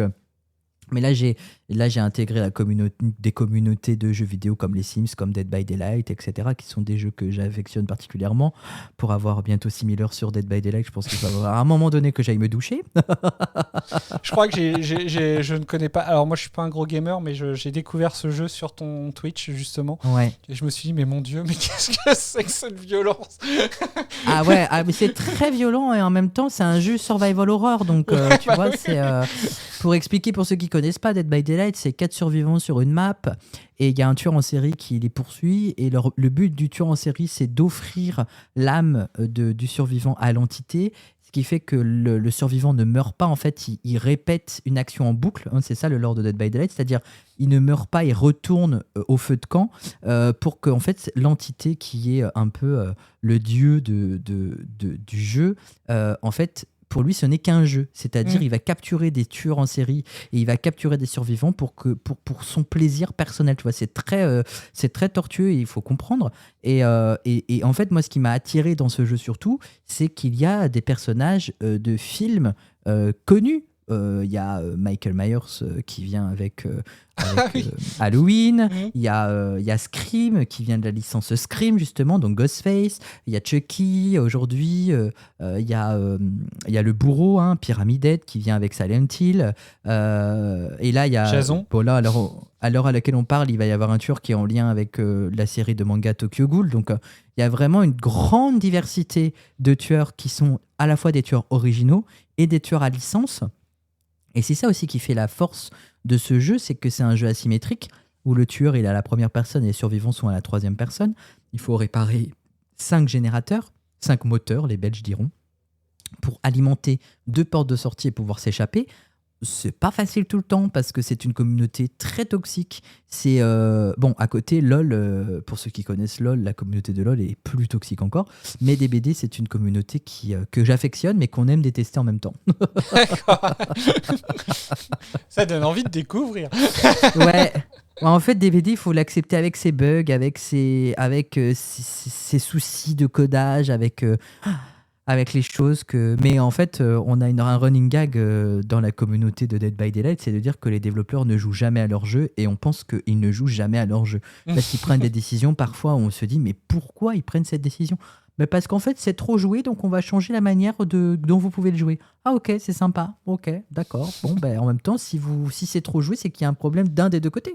Mais c'est un jeu asymétrique, ça sera toujours, il y aura toujours des mises à jour, il y aura toujours des balances à essayer de l'équilibrer au mieux. Mais en fait, plus il y a de tueurs et plus il y a de survivants, et plus ça va être compliqué de l'équilibrer. Ça fait partie aussi du jeu. Voilà.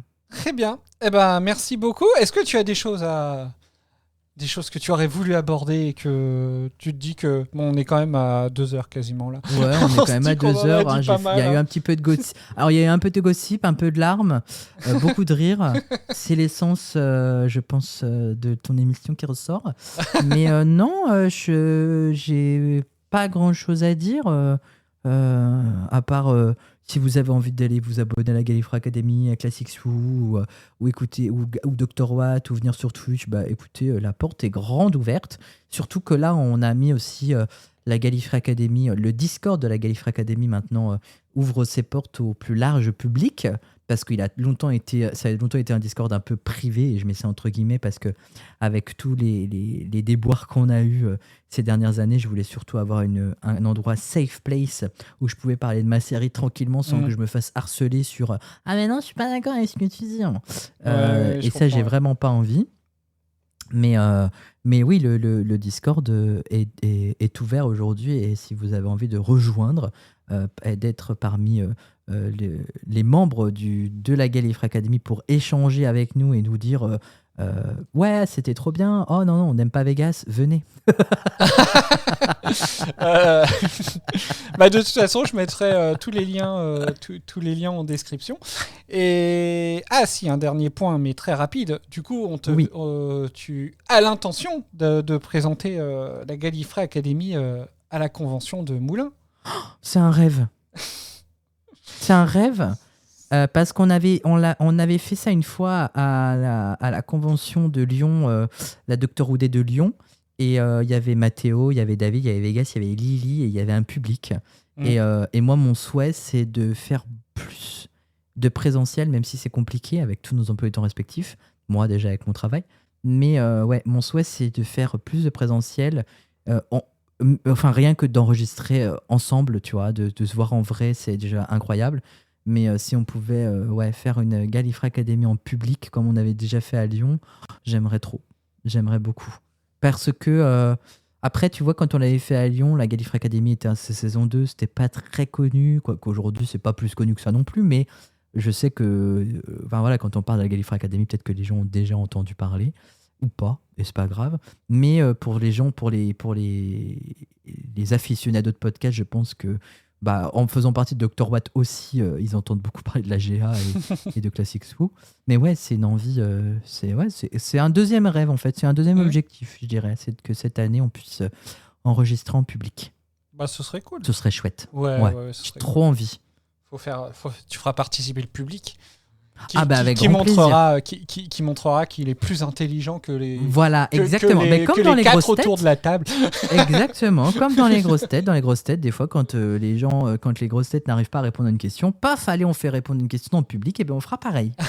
Voilà. Il y aura le chrono de 3 minutes, il y aura tout ça, il y aura Monsieur Cadeau, parce que Monsieur Cadeau fait partie, c'est une institution maintenant. Donc il y aura la voix de Monsieur Cadeau, il y aura tout ça. La voix de Monsieur Cadeau, c'est moi, il faut le dire. C'est ma voix modifiée.